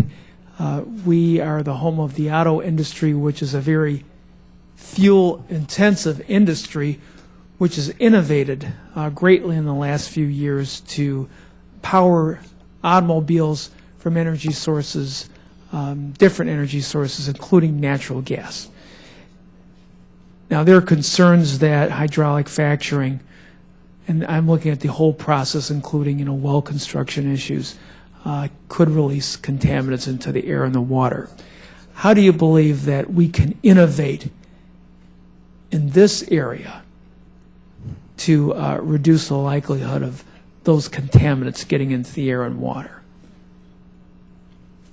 How can we apply that same type of innovation to hydraulic fracturing so we can make this a more clean and green process? So I think that industry is actively engaging quite a bit to figure out many different innovative ways to clean up water that has to be disposed on the surface. Now, I want to reiterate that in a lot of the U.S., there's no reason to dispose of water on the surface.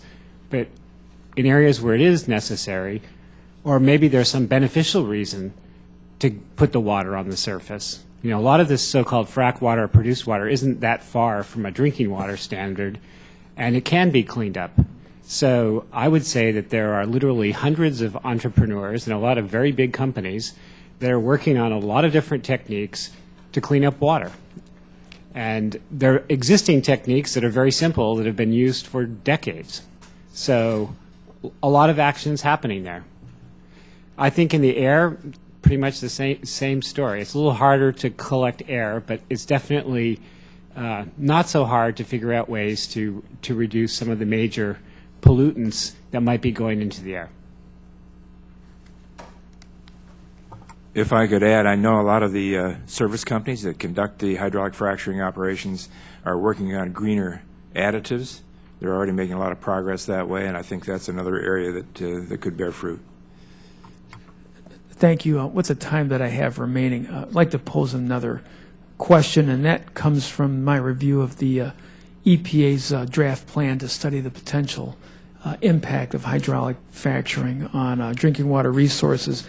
And this is the issue that was raised on page 49. It's not a technical one, though. It's regarding environmental justice. And what I mean by that is how can we help minimize the environmental justice impact of hydraulic fracturing, meaning this: reduce the likelihood that poorer people or certain communities that have certain ethnic or racial populations are disproportionately impacted by the contaminants that they could be exposed to as a result of hydraulic fracturing. Let me illustrate the point clearly. In the area that I represent, we've got a incinerator, refinery, wastewater treatment plant, And even though I represent Detroit and the suburbs, all of those facilities are located in Detroit, in poor African American areas. Those are my people that are being impacted by those types of operations. I just want to make sure that that doesn't happen with hydraulic fracturing. I'd be glad to respond to that as a fellow Michigander. The real issue here is that natural gas is where nature puts it. You can't move a well. You can move a well a little bit, but not not miles. You have to tap those reservoirs where they occur in nature. So I will say though that there's kind of a bias towards developing in more rural areas because it's a lot easier to obtain land. It's a lot easier to obtain drilling sites. So there is kind of a natural mechanism there that would tend to move that kind of development out of the cities, out of the more built-up areas. Let me just, for the brief time, mention what my concern is. Typically, because the drilling agreements are between the well operators and landowners, I'm concerned that neighbors and tenants may not really have a voice in this process. That's a part of the scheme of development of oil and natural gas. It's the people that own or control the mineral rights have a right to benefit from their development. I'm not sure, beyond that what the answer would be. Thank you. I yield back my limited time. Gentleman yields back his time. Chair now recognizes the gentleman from Texas, Mr. Smith. Thank you, Mr. Chairman. Mr. Chairman, I know you have already welcomed Elizabeth Ames Jones, our Texas Railroad Commissioner, to the committee hearing today, but I'd like to do so as well. Over the years, I have been her constituent and she has been my constituent, so I am pleased to have her expertise available for members right now. Ms. Jones, I have a couple of questions for you. You mentioned in your written testimony, and I'll quote you, "Our two main concerns about the EPA study are that it proposes to delve into areas beyond the reach of federal law and that it also proposes to study areas beyond the practice of hydraulic fracturing." Yes. Could you go into more detail about why you have those concerns? Yes, and thank you so much, Congressman, and I'll report back home how great it is to see you, to your family. It's called scope creep or mission creep, and the intent was first to study the effects on water. They are now supposedly going to be looking at in fact, upstream, well pad sites, how water is procured by operators. So not just the hydraulic fracturing and any effects it might have on anything, but in fact, if you will, the contracts, the private contracts between willing buyers and sellers on how to put a well together and how to drill a well. I think this is scope creep, and it is not within the purview of the federal government or the EPA to, in fact, go that far, be that broad, if you will, and I have grave concerns about that. Has the EPA asked you for your opinion or your input in any way, considering the expertise you bring and considering the role of Texas in the production of oil and gas? We made comments. We provided comments to this draft study for the EPA. We submitted, if you will, comments to that, and that would be the extent. We don't get called and asked for our expertise often. And I assume that they have not addressed your concerns. Is that no correct as well? Ms. Jones, I want to ask you another question, and this is actually a question we might ask the witness in the second panel, but I'd like to get your opinion as well. And you may or may not be aware of this, but the 2011 definition by the EPA of hydraulic fracturing is far broader than the 2004 definition of hydraulic fracturing that they used back then. We can find no basis whatsoever for this broadening of their definition, no basis in fact, no basis in any kind of a reputable source. I'm asking you to speculate a little bit here, but why do you think the EPA would suddenly come up with such a broad definition of hydraulic fracturing that is broader than they've ever used before? Thank you. I can only assume, or I would be so, if it would not be too bold for me to assume, that they would like to expand their footprint. When even since then, in 2004, the footprint of drilling operations gets smaller and smaller every year. Technology is used the way it is meant for it. It allows the industry to go in with a smaller footprint and be more efficient, and in fact efficient in water use that they need to frack a well. And we at the Railroad Commission look at pilot projects of water reuse and hope and encourage them to do that. The market affects that, and it's moving very quickly. Technology is moving quickly. They're getting smaller. Their footprint is smaller. We encourage it.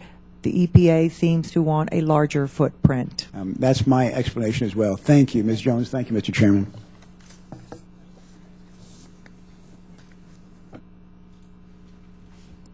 Gentleman from New Mexico, Mr. Lujan.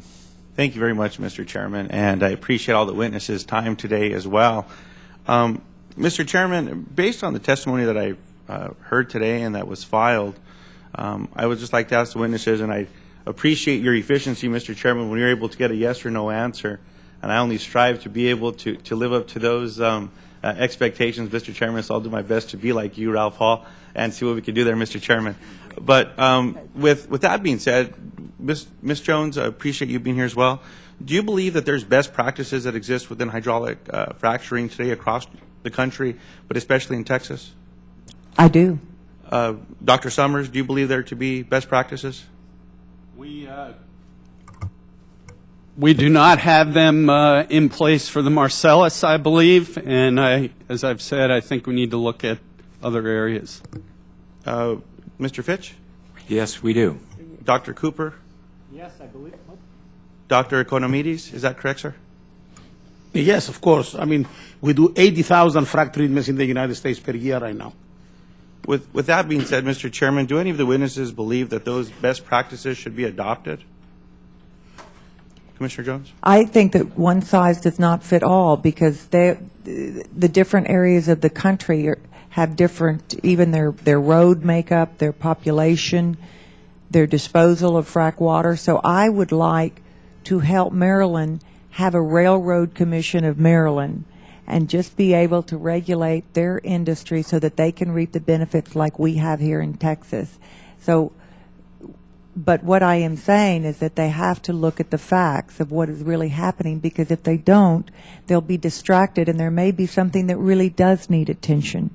And so I think it's incumbent on public servants to look at the facts so that they are actually addressing a problem if it does exist, and not basically just chasing rainbows. I appreciate that. Dr. Cooper, when you have teams that are training to do fracking jobs, different parts of the country, different parts of the world, in our local areas, they train to do a fracking job, and they have standards that they operate under. Is that fair to say?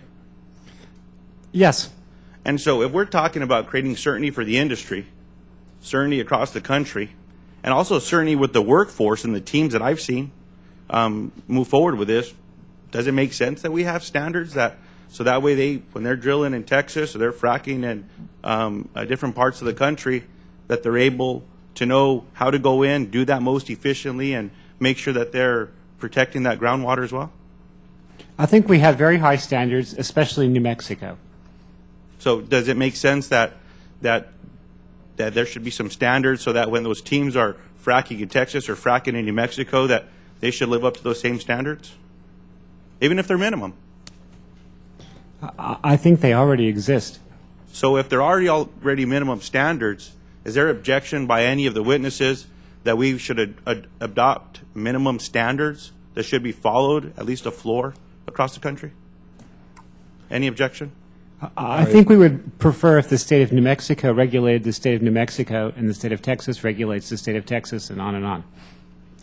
I'd just like to add, I think each state is best equipped to deal with the issues that are unique to their state. There's differences in terrain, differences in climate, obviously, differences in the geologic formations where the gas occurs, and I think the states are best equipped to tailor their regulations to those specific instances. Real quick there, I mean, in New Mexico, there are no direct fracking laws, but there is a underground injection control law that prohibits drilling out of zone or into drinking water.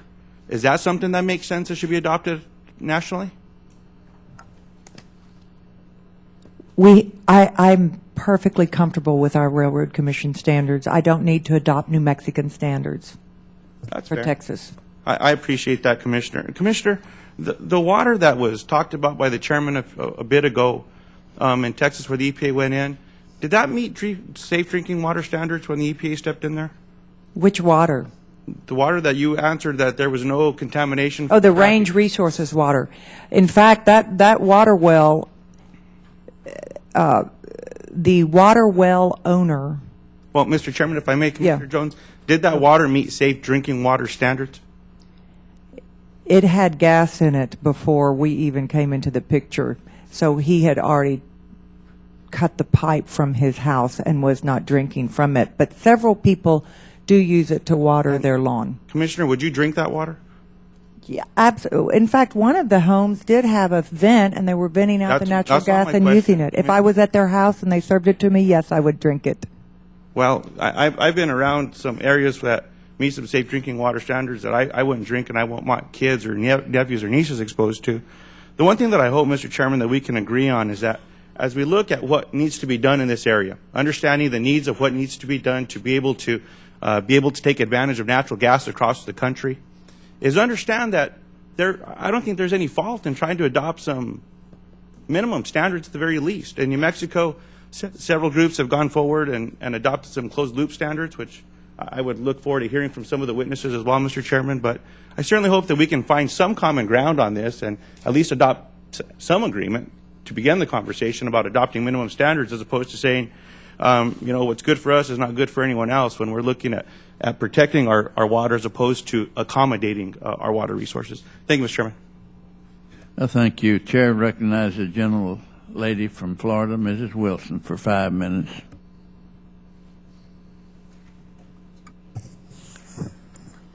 Thank you, Mr. Chair and Ranking Member Johnson, for holding this hearing. This is a question for all of the panelists. I am from Florida, and we had fallout from the BP tragedy, Deepwater Horizon tragedy. And that particular tragedy illustrated the tremendous forces and inhospitable conditions in which modern-day deepwater drilling takes place, as well as the increased risk that comes with these activities. Equipment and operators must be up to the task with no room for error. In that case, they were not. We learned that relatively simple things such as greater automation and more monitoring to catch irregularities could prevent accidents. Just last month, a blowout at a gas well in Pennsylvania demonstrated that these risks were not confined to the deep water. In the business of hydraulic fracturing, what steps is industry taking to reduce and manage these risks? How are wells monitored, and are all wells monitored this way? And how do safety-related lessons learned in the offshore industry transfer to the onshore unconventional sector and vice versa? Thank you, Congresswoman. I'd like to say that unlike the federal government oversight of the offshore, the Railroad Commission's oversight of the Texas oil and gas operations has not generated such a traumatic event. And I'd be willing also to work with BOEM and any other federal agency, formerly the Minerals Management Service, to apply the standards, the maximum standards that we use at the Railroad Commission to ensure the responsible operations. We also, one of the things you mentioned specifically, hydraulic fracturing.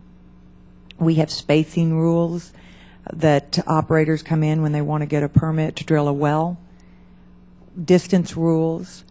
Communities are putting in some of their own distance rules. But mainly our oversight is of the downhole and the disposal of any water that comes back.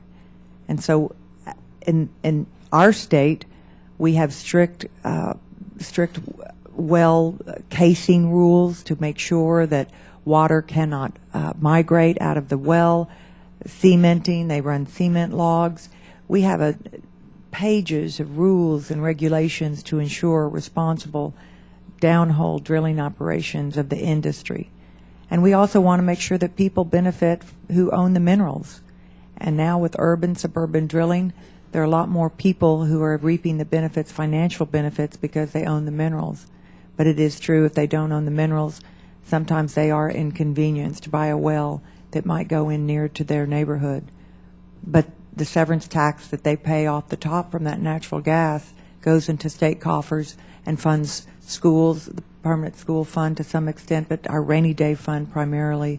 And 33 school districts are funded by the taxes of oil and natural gas production right off the top at the wellhead, for them in taxes and for the state as well. So we have a protocol in place that is ensuring that we maximize our resources, use them to the best of our ability, and one of our mission statements is the protection of the environment as well.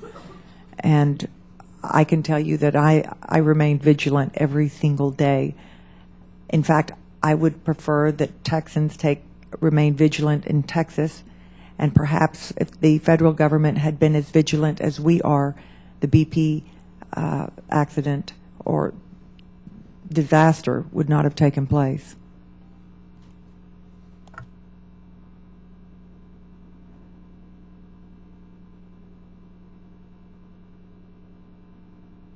Yes, you yield back. Let's want to respond. It was just thrown out there.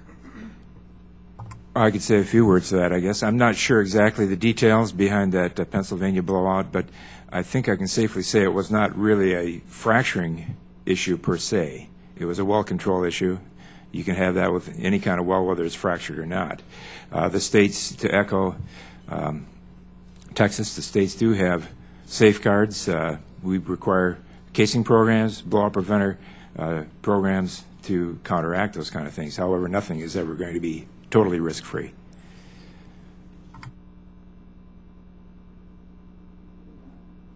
Let me add, if I might, a couple of comments here. First of all, fracking and drilling are not the same thing. People bunch them together. We drill wells, then we frack them. They are not connected as processes. There is no such a thing as risk-free. If you are familiar with the rule of nines, in other words, 9, 9, 9, 9, there is always one probability out there for something horrible to happen. In this respect, the oil and gas industry is one of the safest industries in the world. In spite of sensational accidents, you don't stop flying because an airplane crashes. And the same thing, we don't stop drilling for this very vital commodity, oil and gas, just because one errant well had an accident.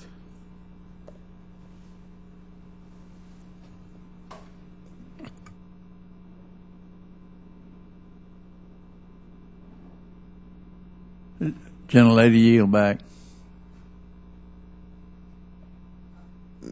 Mr. Chair, I don't want to assume or give you the impression that we should stop because of one accident. However, my question was, what safeguards do you have in place to prevent accidents? Well, there are plenty of them. We are computer monitoring everything we do. We take great lengths to do measurements before and after any action we do. We take into account integrity of the well. We do everything in our power to prevent spills. We do everything in our power to prevent zonal communication with adjoining geological structures, let alone some things that are thousands of feet away. So in other words, the industry has no economic interest to be careless. The industry, on the contrary, environmental sensibilities notwithstanding, has a financial interest to do things right, and they do it right. Gentlelady's time has expired. Mr. Chair. Thank you. Before we recognize the gentleman from Michigan, Mr. Benishak, I want to recognize our astronauts who are on the back stage there. I'd like for you all to stand up and let us honor you from STS.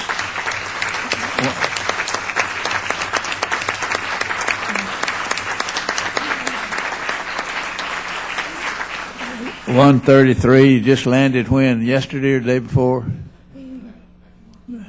Well, well, that's about how up to date I am. But we appreciate you very, very much. And you are the Columbuses and Magellans of space. We're proud of you. Thank you. And don't any of you come back and run against any of us in our district, because you'd get elected. Okay, the gentleman from Michigan, Mr. Benishek, is recognized. Thank you, Mr. Chairman. Mr. Fitch, since you're from Michigan, I think I'll address this question to you. There's been numerous comments filed with the EPA, including the administration's Department of Energy. They've pointed out that the EPA draft study does not objectively characterize the risk of this drinking water fracking, in part because they selectively focus on cases that have had negative outcomes reported, although not necessarily confirmed. Do you agree with the concern that there's no quantitative analysis of the risk and it may skew the results? I do agree with that. I think in any activity you look at out there, you can find potential problems or actual problems. And by not putting it in context, I think it certainly at least lends itself to being misused by people who are opposed to energy development. And that would be our concern. I think it needs to be put in perspective. Thank you. Does anyone else on the panel have any other comments on sort of that line of thinking? Yep. I think we're asked to quantify risk all the time, and I think it's a big glaring hole that EPA doesn't seem to think they need to quantify risk. Thank you very much, gentlemen. I'll yield back the remainder of my time. Gentleman yields back. Dr. Brown, do you have questions? And the gentlelady from California, Ms. Woosley, is recognized for 5 minutes. Congresswoman Woolsey does not have a question. Thank you, sir. Congresswoman Woolsey is recognized for 6 minutes.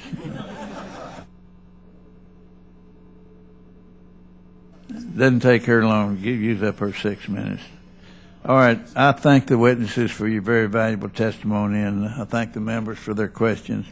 We're going to now move to the second panel, and as Dr. Anastas takes his seat at the table, what? Yeah, somebody called Dr. Anastas to tell him he's on. If he hadn't left. Mr. Chairman. Chair recognizes. Before this panel leaves, I'd like to ask a quick question, if I may. All right. You may. I apologize for throwing the wrench in the works here while we're waiting for the next panel to come. But I wanted to follow up on what Mr. Lujan was saying. I believe in the Constitution as our founding fathers meant for it to be. And Mr. Lujan was going down a track talking about we needed to set up some federal minimum standards. And frankly, I think the states personally can set whatever standards are necessary to make improvements or protect the environment within their own states. Do any of the five of you see any necessity to having a federal standard, or can you, within your own state, within your own purview, set up standards that are necessary to protect your own state's drinking waters and make sure that your citizens continue to be safe? Very quickly. I believe we do need to have minimum standards, and specifically in my testimony I mentioned the fact that we have interstate waters, and we need to make sure that all the states are doing at least a minimal level of protection.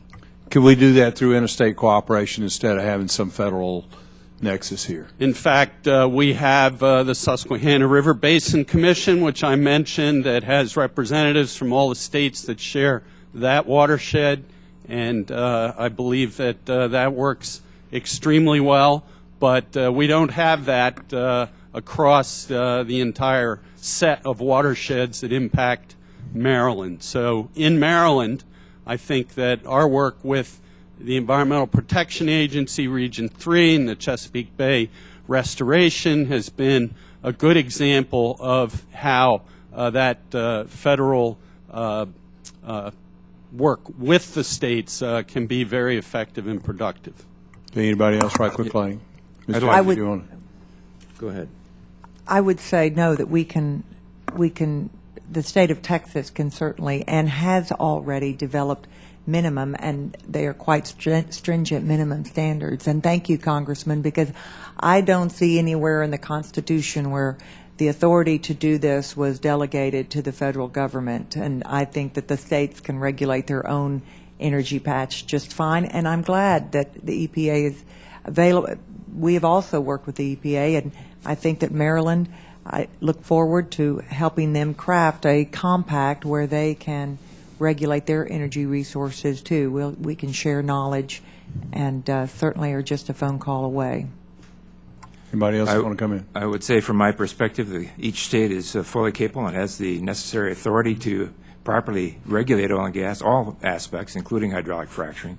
We do cooperate among the states. The Interstate Oil and Gas Compact Commission is one very good vehicle for that. And we would welcome Maryland's stronger involvement in IOGCC, and we'd be glad to help share some of our expertise in that area. We also, I mentioned I'm a member of the board of Stronger Incorporated. We review states on a voluntary basis for their regulatory programs against a set of guidelines. And as I said, we just completed this year review of 4 states' hydraulic fracturing programs to give some assurance that they meet minimum standards. Anybody else want to come in? Well, thank you all for the quick answers, and thank you for coming back on the panel. But I want to say this. Our federal government's gotten too large. We're spending too much money. We're interfering with state business too much. We need to go back to the original intent of the Constitution, which means very limited government. The Constitution only authorizes the federal government to be involved in national defense, national security, and foreign affairs predominantly. There's a few other things constitutionally that we have authority to do, and it's not in our purview to interfere with what the states are doing. There's a state EPD all across in every state of this country that is engaged in trying to protect the citizens of that state. And I applaud what y'all are doing, and I encourage you to continue to do so. And thank you for y'all's testimony. Thank you, Mr. Chairman. I yield back. Would the gentleman yield? Certainly to you. I'll always yield. Well, while we were going through the hearing here, I went out and had to get a hamburger. Now, what I need to know is if we keep obstructing the development of energy, and especially this new opportunity we have through fracking, do you think the price of these hamburgers are going to go up for ordinary people? Is that what it's all about? I think it is. If we're going to be sucking wealth out of our country and having to send it overseas, eventually we're going to have to spend more money for what we get here. So, Mr. Chairman, I really took to heart what our colleague from Michigan was talking about when he said, he was talking about the poor people who live in his area and how they're severely impacted by various uses of energy. Let me just note, we will have more and more poor people and fewer hamburgers for all of us to eat if we don't develop our own energy resources. There is a direct relationship.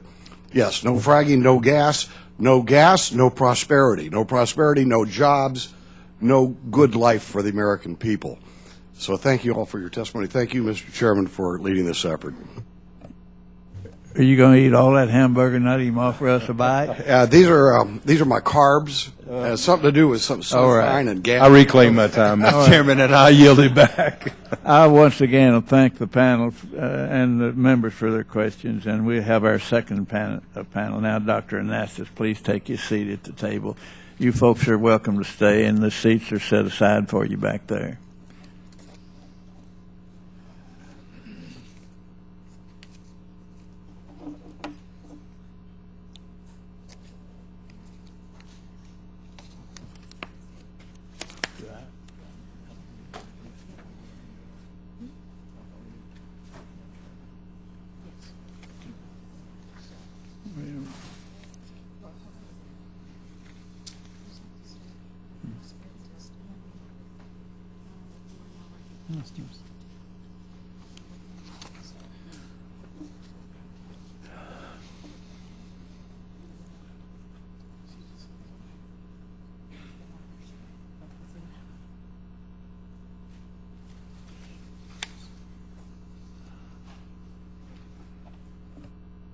We're getting settled. I'd like to recognize a couple of people that I'm honored to have in presence here. Is Mr. Howard Zelke of Rockwall and Dallas Area Chamber of Commerce and Association of Realtors, and have Mrs. Pat Bell, who's a leader in the field of education in Paris, Texas, in that area. Glad to have both of you there. Thank you. Dr. Anastas, are you ready to roll? All right. A reminder to you that your testimony is limited to 5 minutes, and after which members will have 5 minutes each to ask questions. And now recognize our first and only witness for this panel, Dr. Paul Anastas, Assistant Administrator for the EPA Office of Research and Development and Science Advisor to EPA, for 5 minutes, sir. Good morning, Chairman Hall and members of the committee.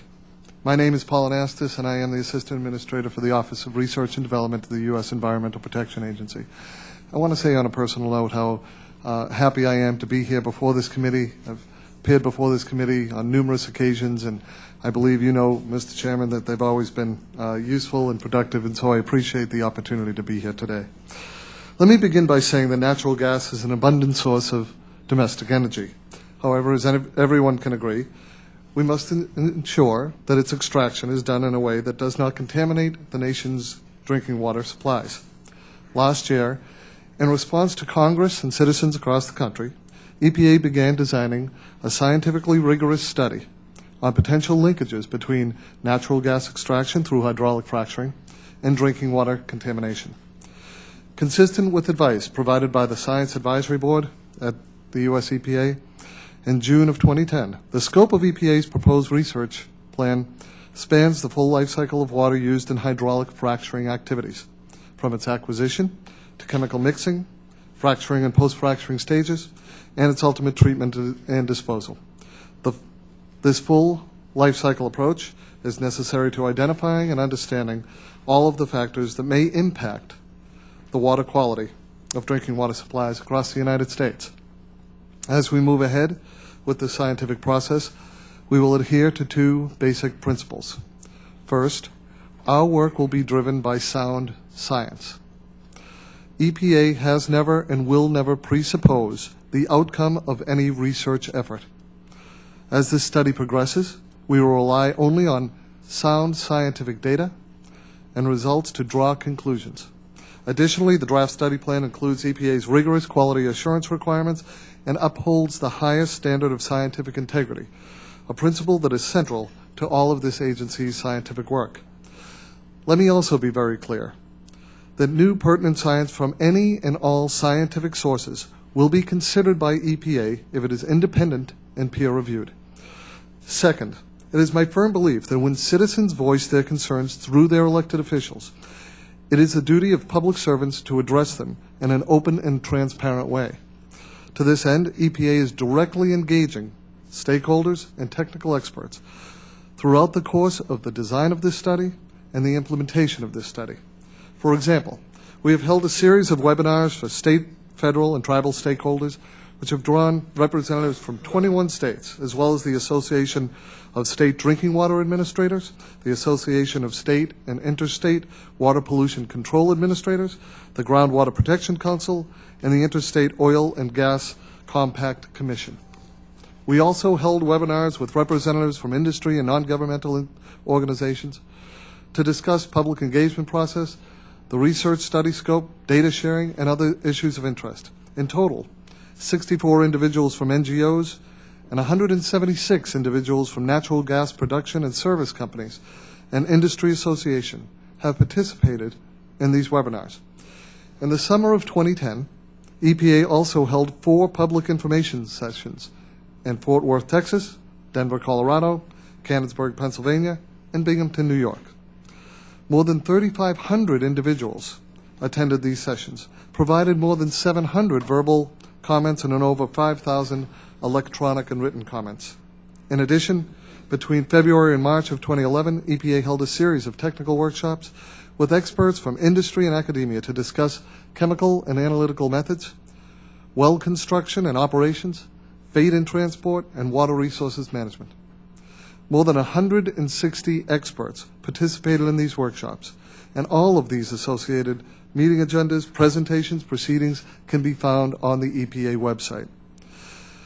As the fracturing study progresses and results become available, we will continue to provide updates and invite stakeholder input on technical issues of concern. Their feedback is always welcome.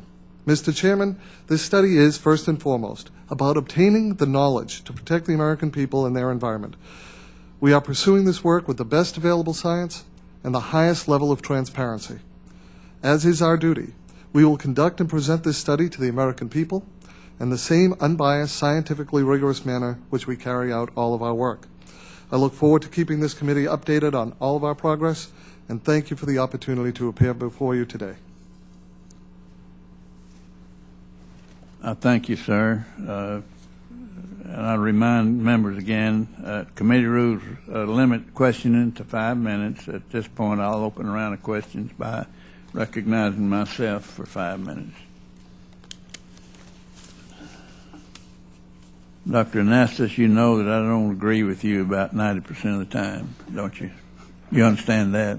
And you're still willing to come and testify here, and I thank you for that. I certainly am. Thank you, Chairman. I find it interesting that the Department of Energy filed comments with EPA that were clearly critical of the draft plan. You're aware of that, aren't you? I am. Specifically, DOE said EPA's scope will not objectively characterize risk, and, quote, given that the retrospective case study methodology will selectively focus on cases for which there have been negative outcomes reported, there is concern that the study may not adequately represent the overall risk presented by hydraulic fracturing, the comment says. So, Doctor, I guess I ask you, what's your response to these comments from DOE?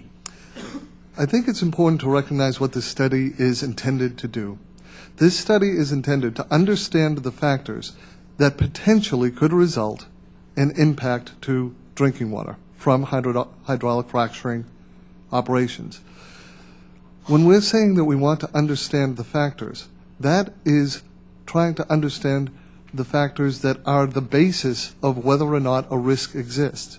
This study is not intended to be a risk assessment. This study is not intended to assume that there is a risk. This study is intended to understand whether or not the factors are present that would result in a potential impact to drinking water.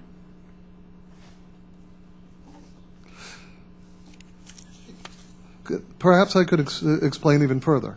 All right. In order for there to be a risk... You've not made me understand it yet, but go ahead. In order for there to be a risk, there needs to be the elements of both hazard and exposure. Those are the factors that we're seeking to understand. Are there hazards that could impact the drinking water, and is there exposure? The results of those two elements are what would cause a risk, and we're not presupposing the outcome of this study in order to do a risk determination. Do you agree or disagree with the DOE comments? I can't tell.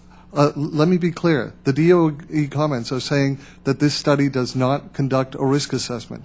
I am saying that this study is not a risk assessment. You disagree with them?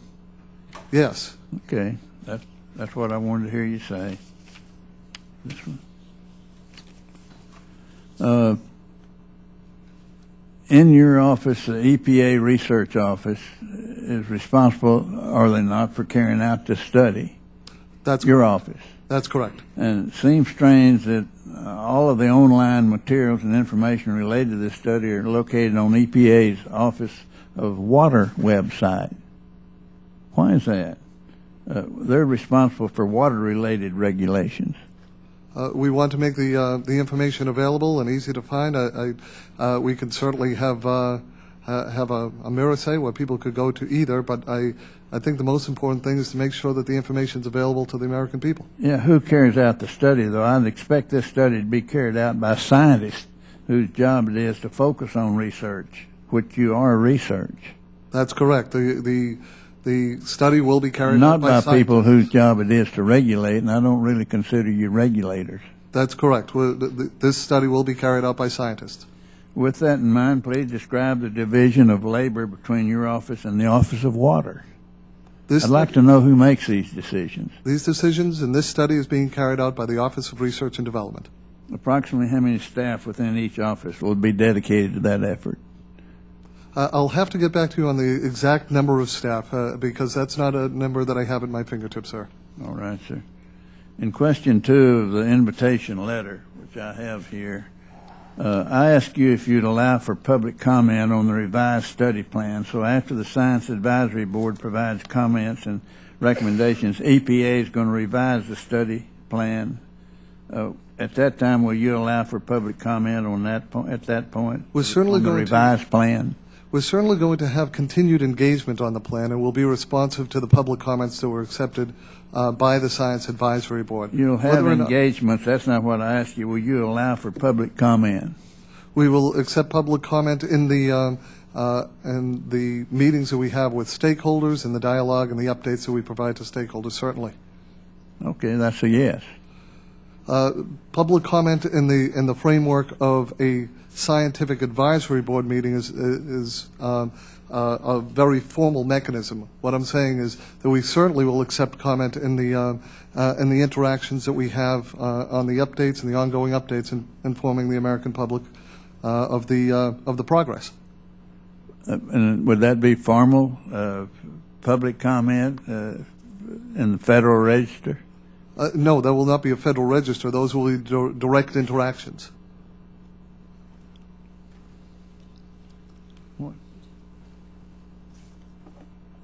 Told that my time's up. Chair recognizes, I'm sorry, Mr. Wu, gentleman, Chairman, Ranking Member Mr. Wu from Oregon. Yes, sir. I did pretty good, didn't I? Almost said you were from Washington. You're recognized for 5 minutes. You did fantastic, sir. Thank you very much. Appreciate it. I'm doing better. Well, this administration recognizes the need to obtain energy from all sources, including natural gas. And it has established the Secretary of Energy Advisory Board to also establish a subcommittee to examine more closely the set of hydraulic fracturing issues. First of all, is EPA supportive of this initiative? And secondly, how does EPA intend to put together its work and recommendations with the work of that body? This study plan is being carried out by the Environmental Protection Agency, but we recognize that other agencies have important roles to play, important interests, and certainly the panel put together and the advisory board put together by DOE to inform best practices is something that we do support, and we always seek to work very closely with our other agency partners across the federal government.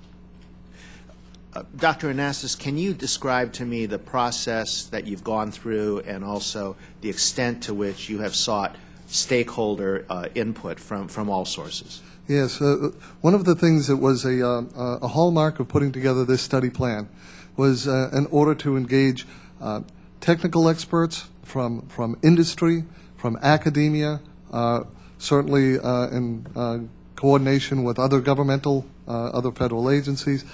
We also wanted to make sure that we allowed for input from the public. That's why these workshops that were held around the country, where we had thousands of people come in order to provide input and provide their perspectives on the study design. That's why we went to the Science Advisory Board in order to seek their input both on the initial structure of the study as well as the current review that's currently taking place on the study. So we went through a very rigorous process in order to seek out input from all quarters. Okay, very good. One final, more focused, narrowing to one area. An investigation of the Commerce Committee found that potentially millions of gallons of diesel fuel are used in fracking wells. Does EPA know how much diesel is currently being used, where it's being used, and where it goes? And do you think that those doing the fracking are doing what they need to properly take care of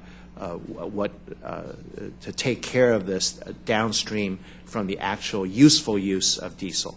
Well, thank you for asking that question. It's a very important question of regulatory concern. I know this is one that the EPA is actively engaged in. As you know, I am in the Office of Research and Development, so I'll be happy to get more information on that regulatory question back to you, Congressman. Thank you very much, Dr. Anastas. Mr. Chairman, I have no further questions at this point. Gentleman yields back. Chair recognizes the gentleman from California, Mr. Rohrabacher. Thank you very much, Mr. Chairman. I am done with my cheeseburger, so I am ready. What we're talking about here is not just a scientific study by the EPA. What most of us are worried about is a centralization of power being justified by unelected and unattached decision makers in the EPA and throughout the bureaucracy. Again, in your testimony, as in was the testimony of one of the witnesses before, you mentioned the word drinking water numerous times. Correct. Numerous times. Correct. So could you give us, the other witness was unable to give us an example of one. Maybe you have several examples of where the drinking water has been compromised due to fracking. The way that we're able to answer questions like that is by asking the tough questions scientifically and making these determinations. The reason that we carry out these studies is to be able to give you a reliable and certain answer. In the absence of these studies, in the absence of these measurements and monitoring, the confidence that anyone has in giving you an answer to that question is compromised. And so we ask the scientific questions in order to give solid answers rather than you just rush forward without any examples, and you think that we have unlimited resources and we're just going to go out there until every question is answered. Doesn't there have to be some reason behind it, something, some malady, some group of deaths or something? Aren't there enough things to study in the United States where we can pinpoint that there's a threat because there's been incidences where people have been hurt without having to go to things that you can't even give us one example of where there's been harm caused by human beings in their drinking water due to fracking? I appreciate the question, but when the American people, through their elected representatives in Congress, direct the U.S. EPA to address concerns and to undertake a scientific study and direct us to investigate if there is any link between hydraulic fracturing operations and drinking water, we take that charge. Even the American people didn't mandate this. You've got a bunch of bureaucrats and left-wingers from universities who make their living trying to scare the American people into thinking they're problems. At least you would have some kind of evidence of something that has happened that would indicate there's a major threat. How much is this study going to cost? When the American people and when the Congress directs us to undertake a study. Just to answer his question, how much does it cost? In FY 2010, we had $1.9 million budgeted. In FY 2011, it was 2011 was $4.3 million. Okay, so we're talking budgeted in the president's budget request. And how long will it take, and how much is it expected to cost? The initial results of the study are expected by the end of 2012. Okay, and how much is the end result going to cost? The end result at the end of the entirety of the study will be approximately $12 million. Okay, so you have focused in, you have committed time of your scientists and $12 million of money without having one example that indicates that we are at risk. The Environmental Protection Agency has followed the direction of Congress to investigate. Well, the answer is yes. Okay, fine, thank you. Can you then give us an example? If you can't give us an example of where fracturing has actually in some way compromised the drinking water, can you give us an example of where the states that are regulating this have failed in their responsibility to their people. And thus this centralizing of power in the federal government and, yes, other and non-elected officials in Washington would be justified. The study that we're undertaking is not a regulatory study. This is not a relative. Okay, so you don't have any examples where the regulation of it's not a study, but you as an individual, you're a decision maker. You're talking to the decision makers here. You should certainly know the history of what's going on around the country, and or give us some examples of where there's a threat in order to justify committing a large amount of your personnel and $12 million over a 5-year period, and we just haven't had. There's no examples of failure at the state level, and no examples of even where there's been a compromise of the drinking water. Mr. Chairman, there's something motivating this going forward in this area. One would what is motivating this? Is it just aren't there other areas that you have to choose from that, people are actually out there being threatened by chemicals? There's a lot of chemical problems in urban America that you could focus on. So why is it? And by the way, they're very easy to prove. I mean, there's very easy to prove that chemicals are a problem to our health in Southern California. What we breathe in. Okay. There's instance of that, but yet you've committed yourself to spending the money on something that we don't have any examples of where it's actually affected anyone's health. The Environmental Protection Agency is taking on, as you are well aware, a wide range of issues to protect human health and the environment, including some of the air issues, air quality issues. What this study, at the direction of Congress, is undertaking is to determine if there are factors that could cause potential harm to humans or the environment. Yeah, or if there are, specifically our drinking. And there are probably thousands of other things that we could say. What is it? Is there a potential harm in mountain climbing? Is there a potential harm in manufacturing baby clothing?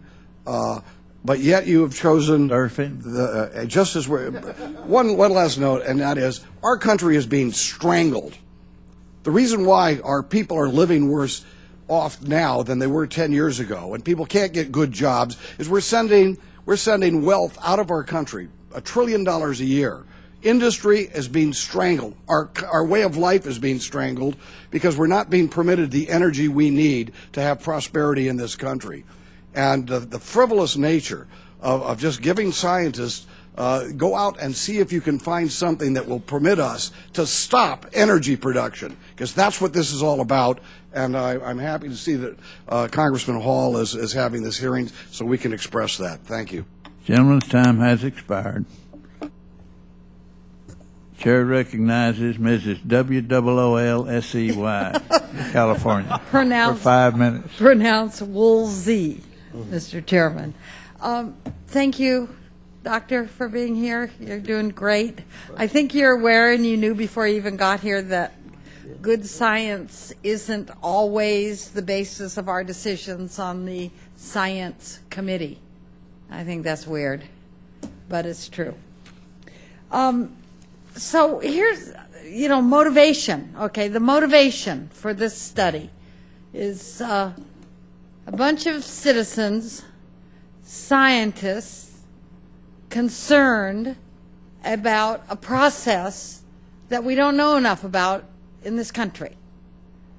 So maybe could you outline a little bit about what those concerns were from your perspective that led the Congress to direct this study, and why the 2004 report of little or no threat to water supplies really wasn't enough. Okay. The 2004 report really did focus on coal bed methane extraction. It was significantly different in terms of the type of operations, the depth of the operations, the nature of the drilling, and it was rather than a field and laboratory study, far more of a survey of the existing knowledge, not as in depth as certainly what's being planned with this focus study. The nature of the concerns and the questions that are raised both by people to the Congress and what they expressed, as well as in the workshops and meetings that the EPA conducted over the months, were that questions whether or not there was contamination of drinking water due to fracturing operations. That contamination could take the form of methane in the drinking water, could take the form of hydraulic fracturing fluids in the water, and those concerns are what have been raised, and I think that's why we asked the questions in order to answer those and assure the American public of the safety of their drinking water while we pursue the extraction of domestic energy resources. And you come at this without, well, you probably already have your opinions, but the science of the study is what's going to drive the results in your report. It's not your opinion as a scientist or the committee's opinion. Absolutely, and I think that that's an important point to emphasize. It would be antithetical to a scientific approach to presuppose, predetermine, or in any way bias the outcome of this study. That is, we need to, in order to assure the American public that the results of this study is credible, we need to ensure that there is this maintains scientific integrity throughout all of the conduct, the design and the conduct of this study. So, the American public,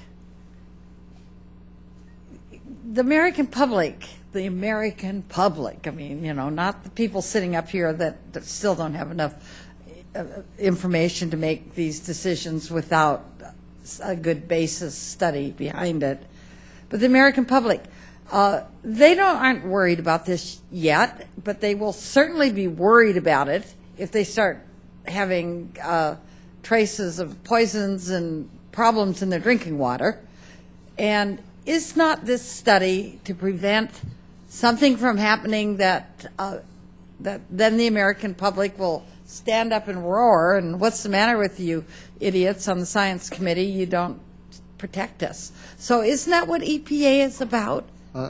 I believe that certainly there is every opportunity for this study to clarify and give knowledge and insight about the operations, so that the American people can be confident that their drinking water is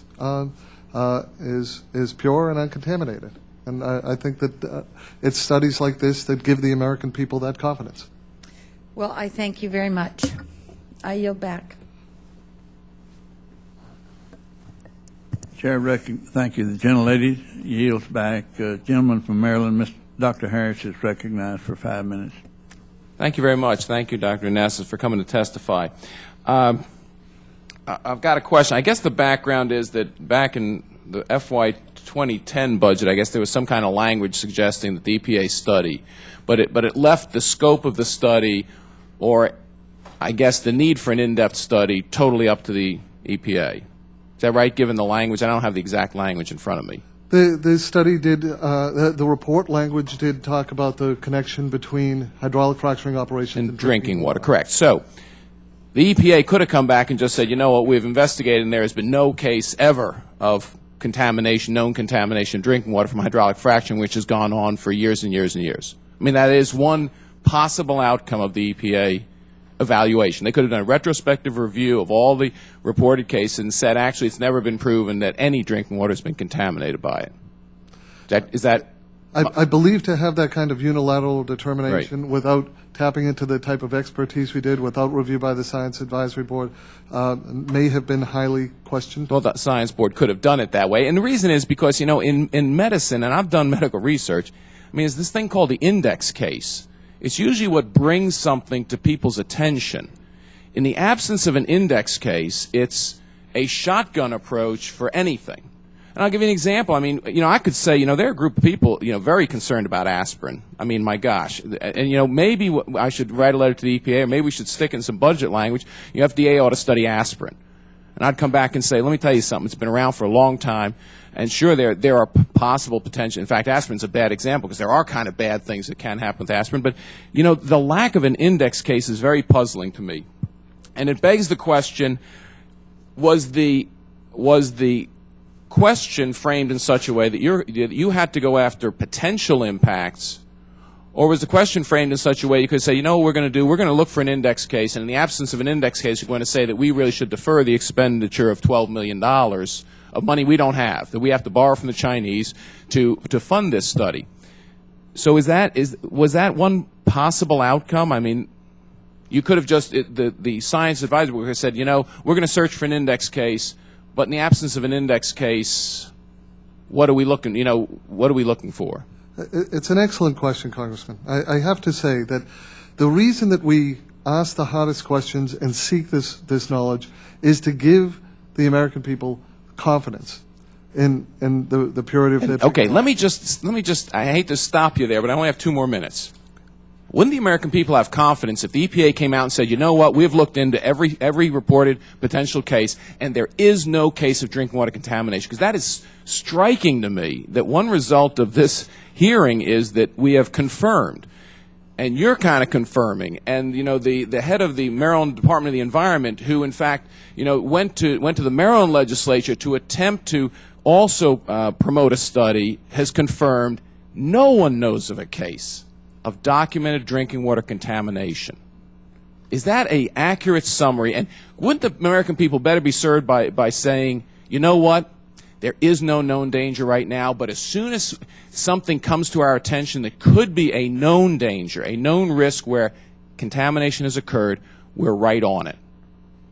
I mean, this is kind of the way we look for, when we have new drugs, this is the kind of, we look for side effects, and then we study why those side effects could occur and minimize them. We don't just say, well, we're not going to approve any new drug because there could be potentially some side effects, even though none has ever been reported. I mean, that's a very clear way we handle medical research with regards to new substances, and I will proffer this isn't a new substance. I mean, fracturing has been around a while.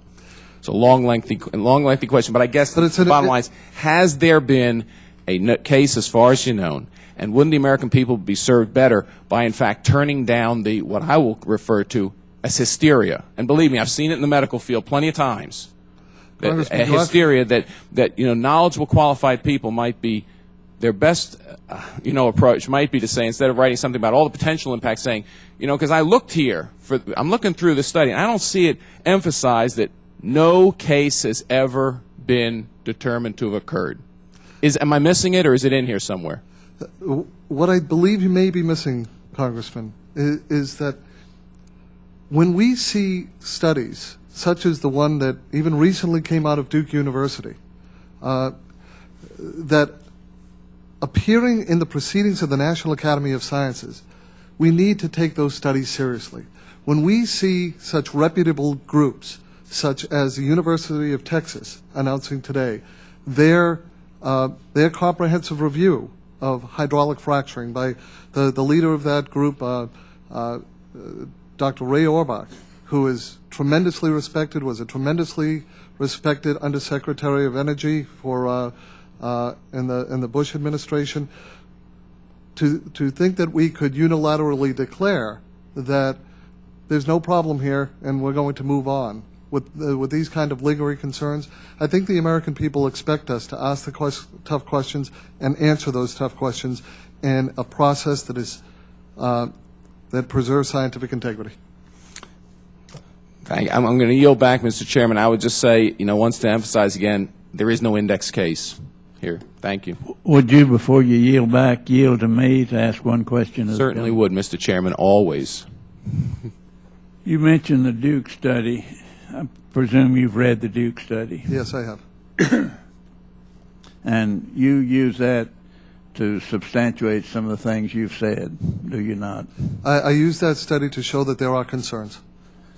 Well, did you really read the study? I've read every word of that study.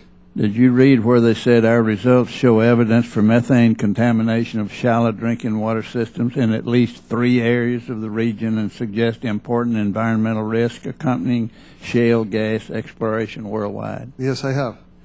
Did you stop there? No, I did not, sir. Did you read on page 4 where they said, based on our data, we found no evidence for contamination of the shallow wells near active drilling sites from deep brines and or fracturing fluids? Did you read that on page 4? Do you have page 4? I've read every word of the study, and I've read that they've... Well, they're saying that what they said is just absolutely not so, and now are you going to use that like you've done before when you bolstered your testimony with false science? Is that what you're sitting here Sir, doing? this is far from false science. What they've concluded and what you just read shows that what they have determined was contamination of drinking water by methane, and that they found no evidence of fracturing fluid contamination. This study that we're proposing and pursuing is looking at both of those questions. Let me read further to you. Let's a little on down on page 4. In sum, the geochemical and isotopic features for water we measured in the shallow wells from both active and non-active areas are consistent with historical data and inconsistent with contamination from mixed Marcellus shale formation water or saline fracturing fluid. How are you going to get around that? I'm not going to get around it. I agree with their findings. What they're saying is they've seen no contamination from fracturing fluids. What they're saying is that they have determined that the methane that is being seen is not biogenic in nature, but rather thermogenic in nature. I recognize the gentleman from Michigan, Dr. Benechek, for 5 minutes. Thank you, Doctor, for being here. Let me just quote from the language, that I believe from the appropriation for your study, that they urge the agency to carry out a study on the relationship between hydraulic fracturing and drinking water, using a credible approach that relies on the best available science. So as I understand it from this language, that the Congress asked you to carry out a study on the relationship between fracking and drinking water. And I don't see how a study which specifically says that it's not going to address the risk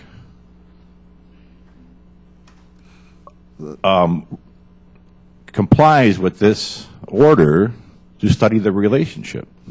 So let me be clear. I apologize if I didn't make it clear previously. In order to do a risk assessment, we need to understand those relationships, whether or not there is a hazard to people from contamination of the drinking water, and whether or not there is exposure. Well, no. Anytime there's contamination of drinking water, there's a risk. But the relationship between fracking and drinking water, to me, implies defining the risk. And apparently you disagree. What I'm saying is you can't do a risk assessment. You can't do a risk analysis, a quantitative risk analysis, without understanding the elements of hazard and exposure. We have to first understand the elements of the hazard and the exposure in order to do that kind of risk analysis. Well, I guess I just disagree with you, because it seems to me that, with thousands upon thousands of wells, and that's the whole purpose of the study, is to determine if there's a significant risk. I just don't get it. The other question I have is relying on best available science. So how many people on the Science Advisory Board have direct experience doing hydrologic fracking? You mean the panel that has been put together specifically on this? Right. I'd have to get the exact numbers, but we certainly do have people who are experts in all of the disciplines related to hydraulic fracturing. Well, but does anybody have any direct fracking experience on the Science Advisory Board? The short answer is yes, and I'll be happy to get those biographies to you, sir. All right.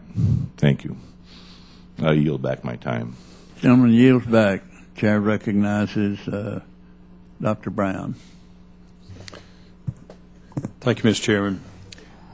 Before I begin asking this panel my questions, I want to express my extreme displeasure at what appears to be a pattern of a lack of respect and a complete disregard of the House of Representatives committee process and our constitutional authority to oversee the executive branch of government. Regardless of which party is in control of the White House or Congress, we as members of Congress must be vigilant in our oversight responsibilities. Today's hearing includes two panels, which is not the preferred practice of our committee, but was necessitated by the unprecedented recalcitrant behavior of the EPA in response to the committee's invitation to testify at this hearing. It's also important to note that EPA has testified before this committee on a single panel with other witnesses before. Beyond the convenience to members and witnesses, especially to those of us who serve on multiple committees, a single panel provides an opportunity for an open discussion and free flow of ideas that this committee has always encouraged. However, it is not the inconvenience of having multiple panels that alarms me the most. I'm alarmed at the level of arrogance that this administration continues to demonstrate by presuming that they can actually dictate how a House committee may conduct its hearing and business. Today's latest example is not the first instance of the administration going back on its stated goal in a cooperative fashion with the 112th Congress.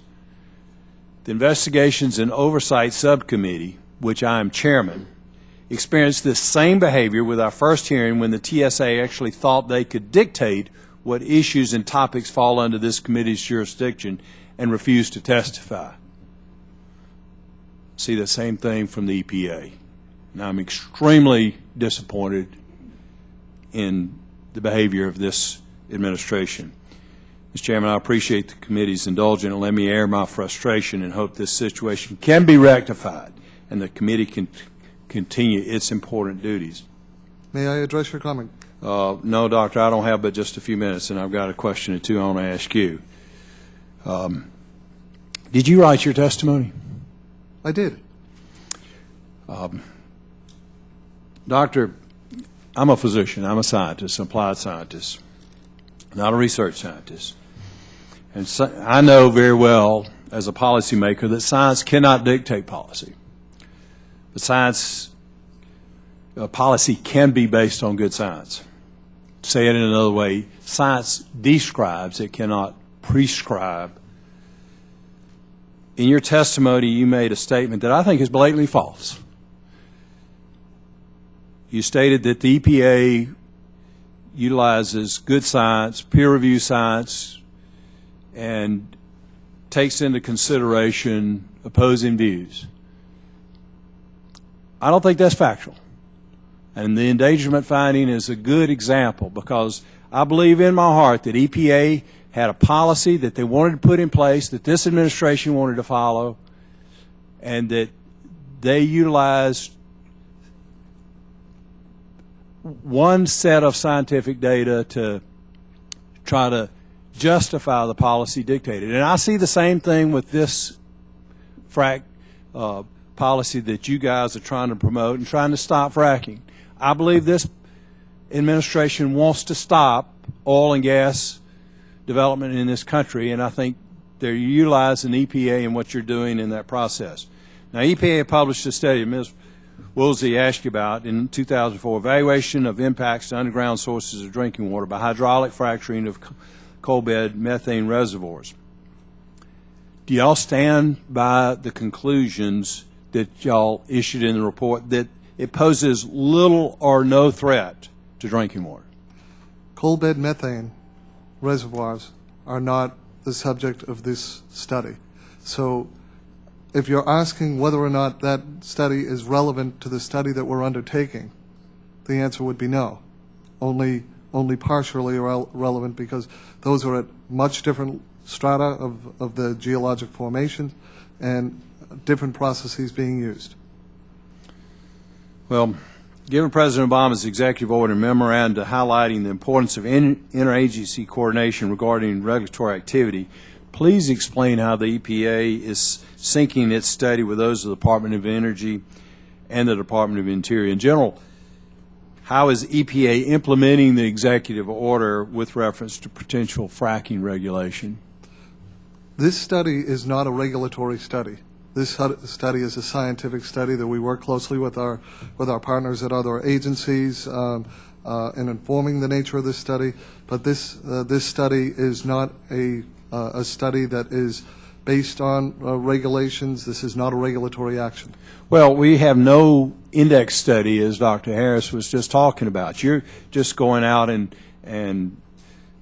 doing a study. It seems to me that you're trying to stop the fracking process. And I'm extremely disappointed with the EPA. I'm extremely disappointed with this administration. And I think it just needs to change. Mr. Chairman, I yield back. Gentleman yields back. Dr. Anastas, I thank you for your testimony, and I thank the members for their questions. At this time, Dr. Anastas, you're welcome to stay seated at the table if you want to, or you can take a seat there, or you can leave or do whatever you want to. But I'm going to ask our first panel of witnesses to join us again by retaking their seats at the table for a chance to summarize our comment. Mr. Chairman, as Yes.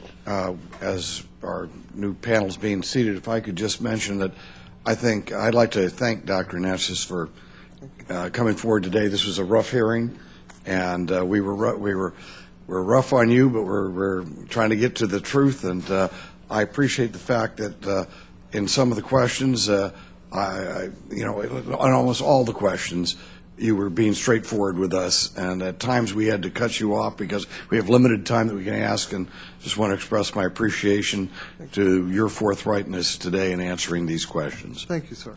Thank you. We're not telling Dr. Anastas he has to leave. He's perfectly welcome to stay. We're going to ask for a comment from each of these people, just a 1-minute comment from you or 2-minute comment on the testimony you've heard. Dr. Anastas had a chance to listen to your testimony, and you had a chance to listen to his. So I think just instead of having another round of questions, that wouldn't be fair to the Democrats that are not here. This will go for the records now. This will be in the record, and Democrats and Republicans can read those records. So I will start out when you get your things gathered there, whatever you get ready to do. What? Mrs. Jones. Yeah.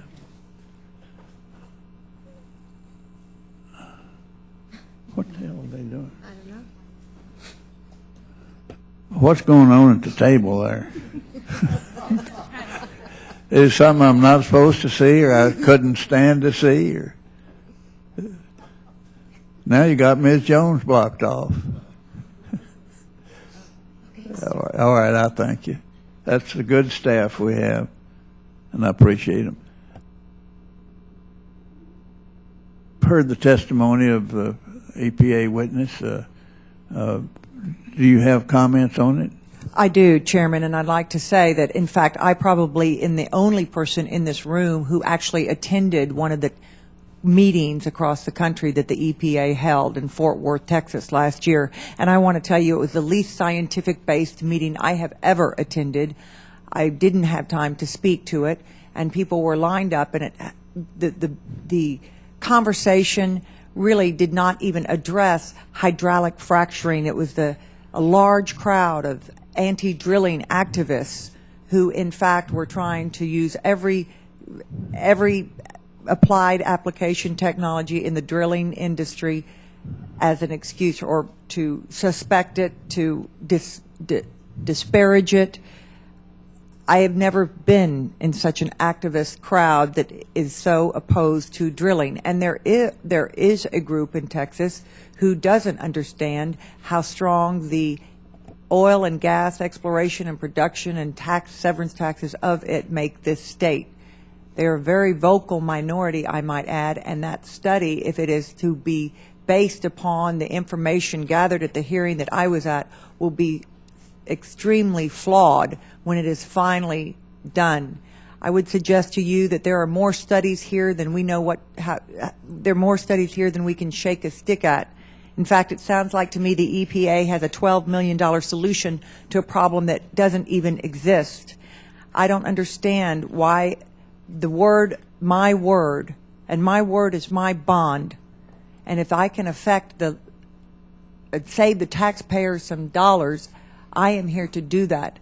And I am telling you, there has never been an indication of groundwater contamination from hydraulic fracturing that I know of in the state of Texas and nationally. And if that's not good enough for somebody who is employed up here in Washington, I don't know how we're ever going to get to the truth if people will not start listening to people like me who are out there in the field, in the trenches, elected by the people to do the people's business. And it burns me up what I am hearing about this scientific-based study when I was at a hearing, a town hall meeting that was anything but scientific-based. I thank you, and I might say this hearing is not for the Congress particularly. It's probably for generations. This generation is being hurt by lack of energy, and the administration's offense against energy and against energy states and against other states that didn't vote for him. I think something that Congress has an interest in, and I'm interested in it. I'm interested in my children, my children's children, because other than prayer, energy is probably the most important word in the dictionary for those youngsters that are 15 years old and up. We'll go on, and you've commented. Thank you for your comment. We recognize Dr. Summers for his comment. Hold it as near to a couple of minutes as you can. Okay. Thank you, Chairman Hall. Well, I've heard a lot of information today regarding the safety of these practices from my colleagues. As I said in my testimony, we've seen problems in the Marcellus Shale in Pennsylvania. I've learned that Ms. Jones, in her experience in Texas, which is very extensive, indicated that one size doesn't fit all.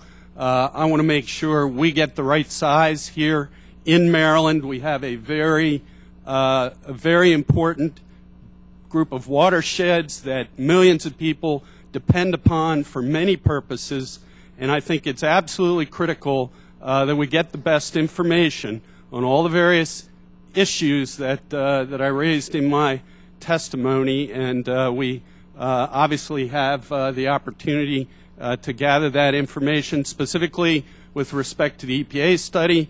As I said, one of the big concerns or issues that have been raised is the potential for impacts on drinking water.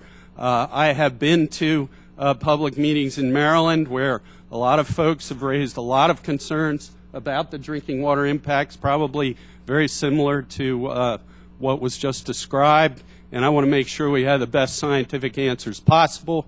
And I believe that the EPA study is another piece of information that we need to get to pull that information together. And I believe you want all the information you can get. And I think you'd be one that would frown on the EPA and on the testimony we just heard from the EPA when it was said clearly that he supports the Duke study and he thinks that upholds some of his testimony. When we just read to him there where it said, we found no evidence for contamination of the shallow wells near active drilling sites from deep brines. That's just about as clear as you can make it. Mr. Fitch? Yes, thank you, Mr. Chairman. First of all, we have to acknowledge there is a congressional directive there for the EPA to conduct a study. However, the language in that directive is quite general. It allows for quite a bit of flexibility. And we would just reiterate that we believe the design of the study is overly broad. I think there have been a lot of totally unscientific information brought to bear on this, and that does not warrant a scientific investigation of some of those things, some of those allegations. We believe that the study should focus on one area where there have been some legitimate concerns, and that is the management of wastewater, management of flowback water. Also, I think the study should engage on the issue of identification of the degree of risk and not just whether there is some risk or not, because otherwise you lose perspective. And we see a great potential there for the study to be misused if it doesn't address the degree of risk. Thank you, sir. Dr. Cooper. Thank you. I think as a scientific study, what we've mostly seen in all of the EPA activity to discuss this publicly is it seems to be more political than scientific. And that disturbs me a lot. I'm not opposed to a study that we're trying to address a question that we're trying to solve. I'm not sure that we've got that question on the table, and I'm really sorry that EPA today did not really engage with the rest of us in a discussion about what might be done, what we really need to think about, if anything. Thank you. Dr. Economides, did I pronounce it right then? You are improving. Okay. All right. It's great. Just two quick points. I too have this vision that a more balanced EPA would have actually blasted this Duke paper today.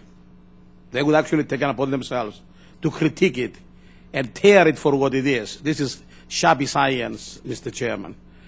Including the conclusions, by the way, after they reached what you read, the conclusions is, let's just outlaw hydraulic fracturing, essentially. After they said that they found no evidence of contamination. Regarding the scientific advisory board, I took upon myself to Google every member on that committee about 3 weeks ago. There are 3 people that I would think have some experience in hydraulic fracturing. One is a lady professor at the University of Missouri, Rolla. She and I wrote a book, by the way, a few years ago. But she doesn't have direct experience in hydraulic fracturing. There is a researcher from Texas A&M who's a chemist. I don't think he's ever been on a well site of hydraulic fracturing. And there is a geophysicist from the Colorado School of Mines. Everybody else, they are experts in their field, but I don't think any one of them has ever been on a well site for hydraulic fracturing. So it really mystifies me how a scientific advisory board consisting of people like this, they are, Congressman, on a wild goose chase, by the way, in my view. That's all there is. It's a shotgun approach, and the only obvious conclusion would be if they find something negative, then they will condemn the entire industry. And that's the danger.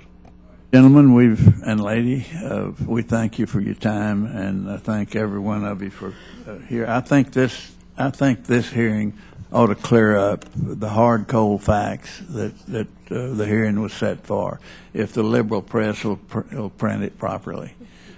With that, I'll remain. I thank all the witnesses on both panels for their very valuable testimony, for members for their questions. The members of the committees may have an additional question for any one of you, and we'll ask you to respond to those in writing. The record will remain open for 2 weeks for additional comments from members. And the witnesses are excused, and this hearing is, thank goodness, adjourned. Good job, Ralph. All right, I think it's okay. You powdered him good. That was great. Thank you very much. Thank you.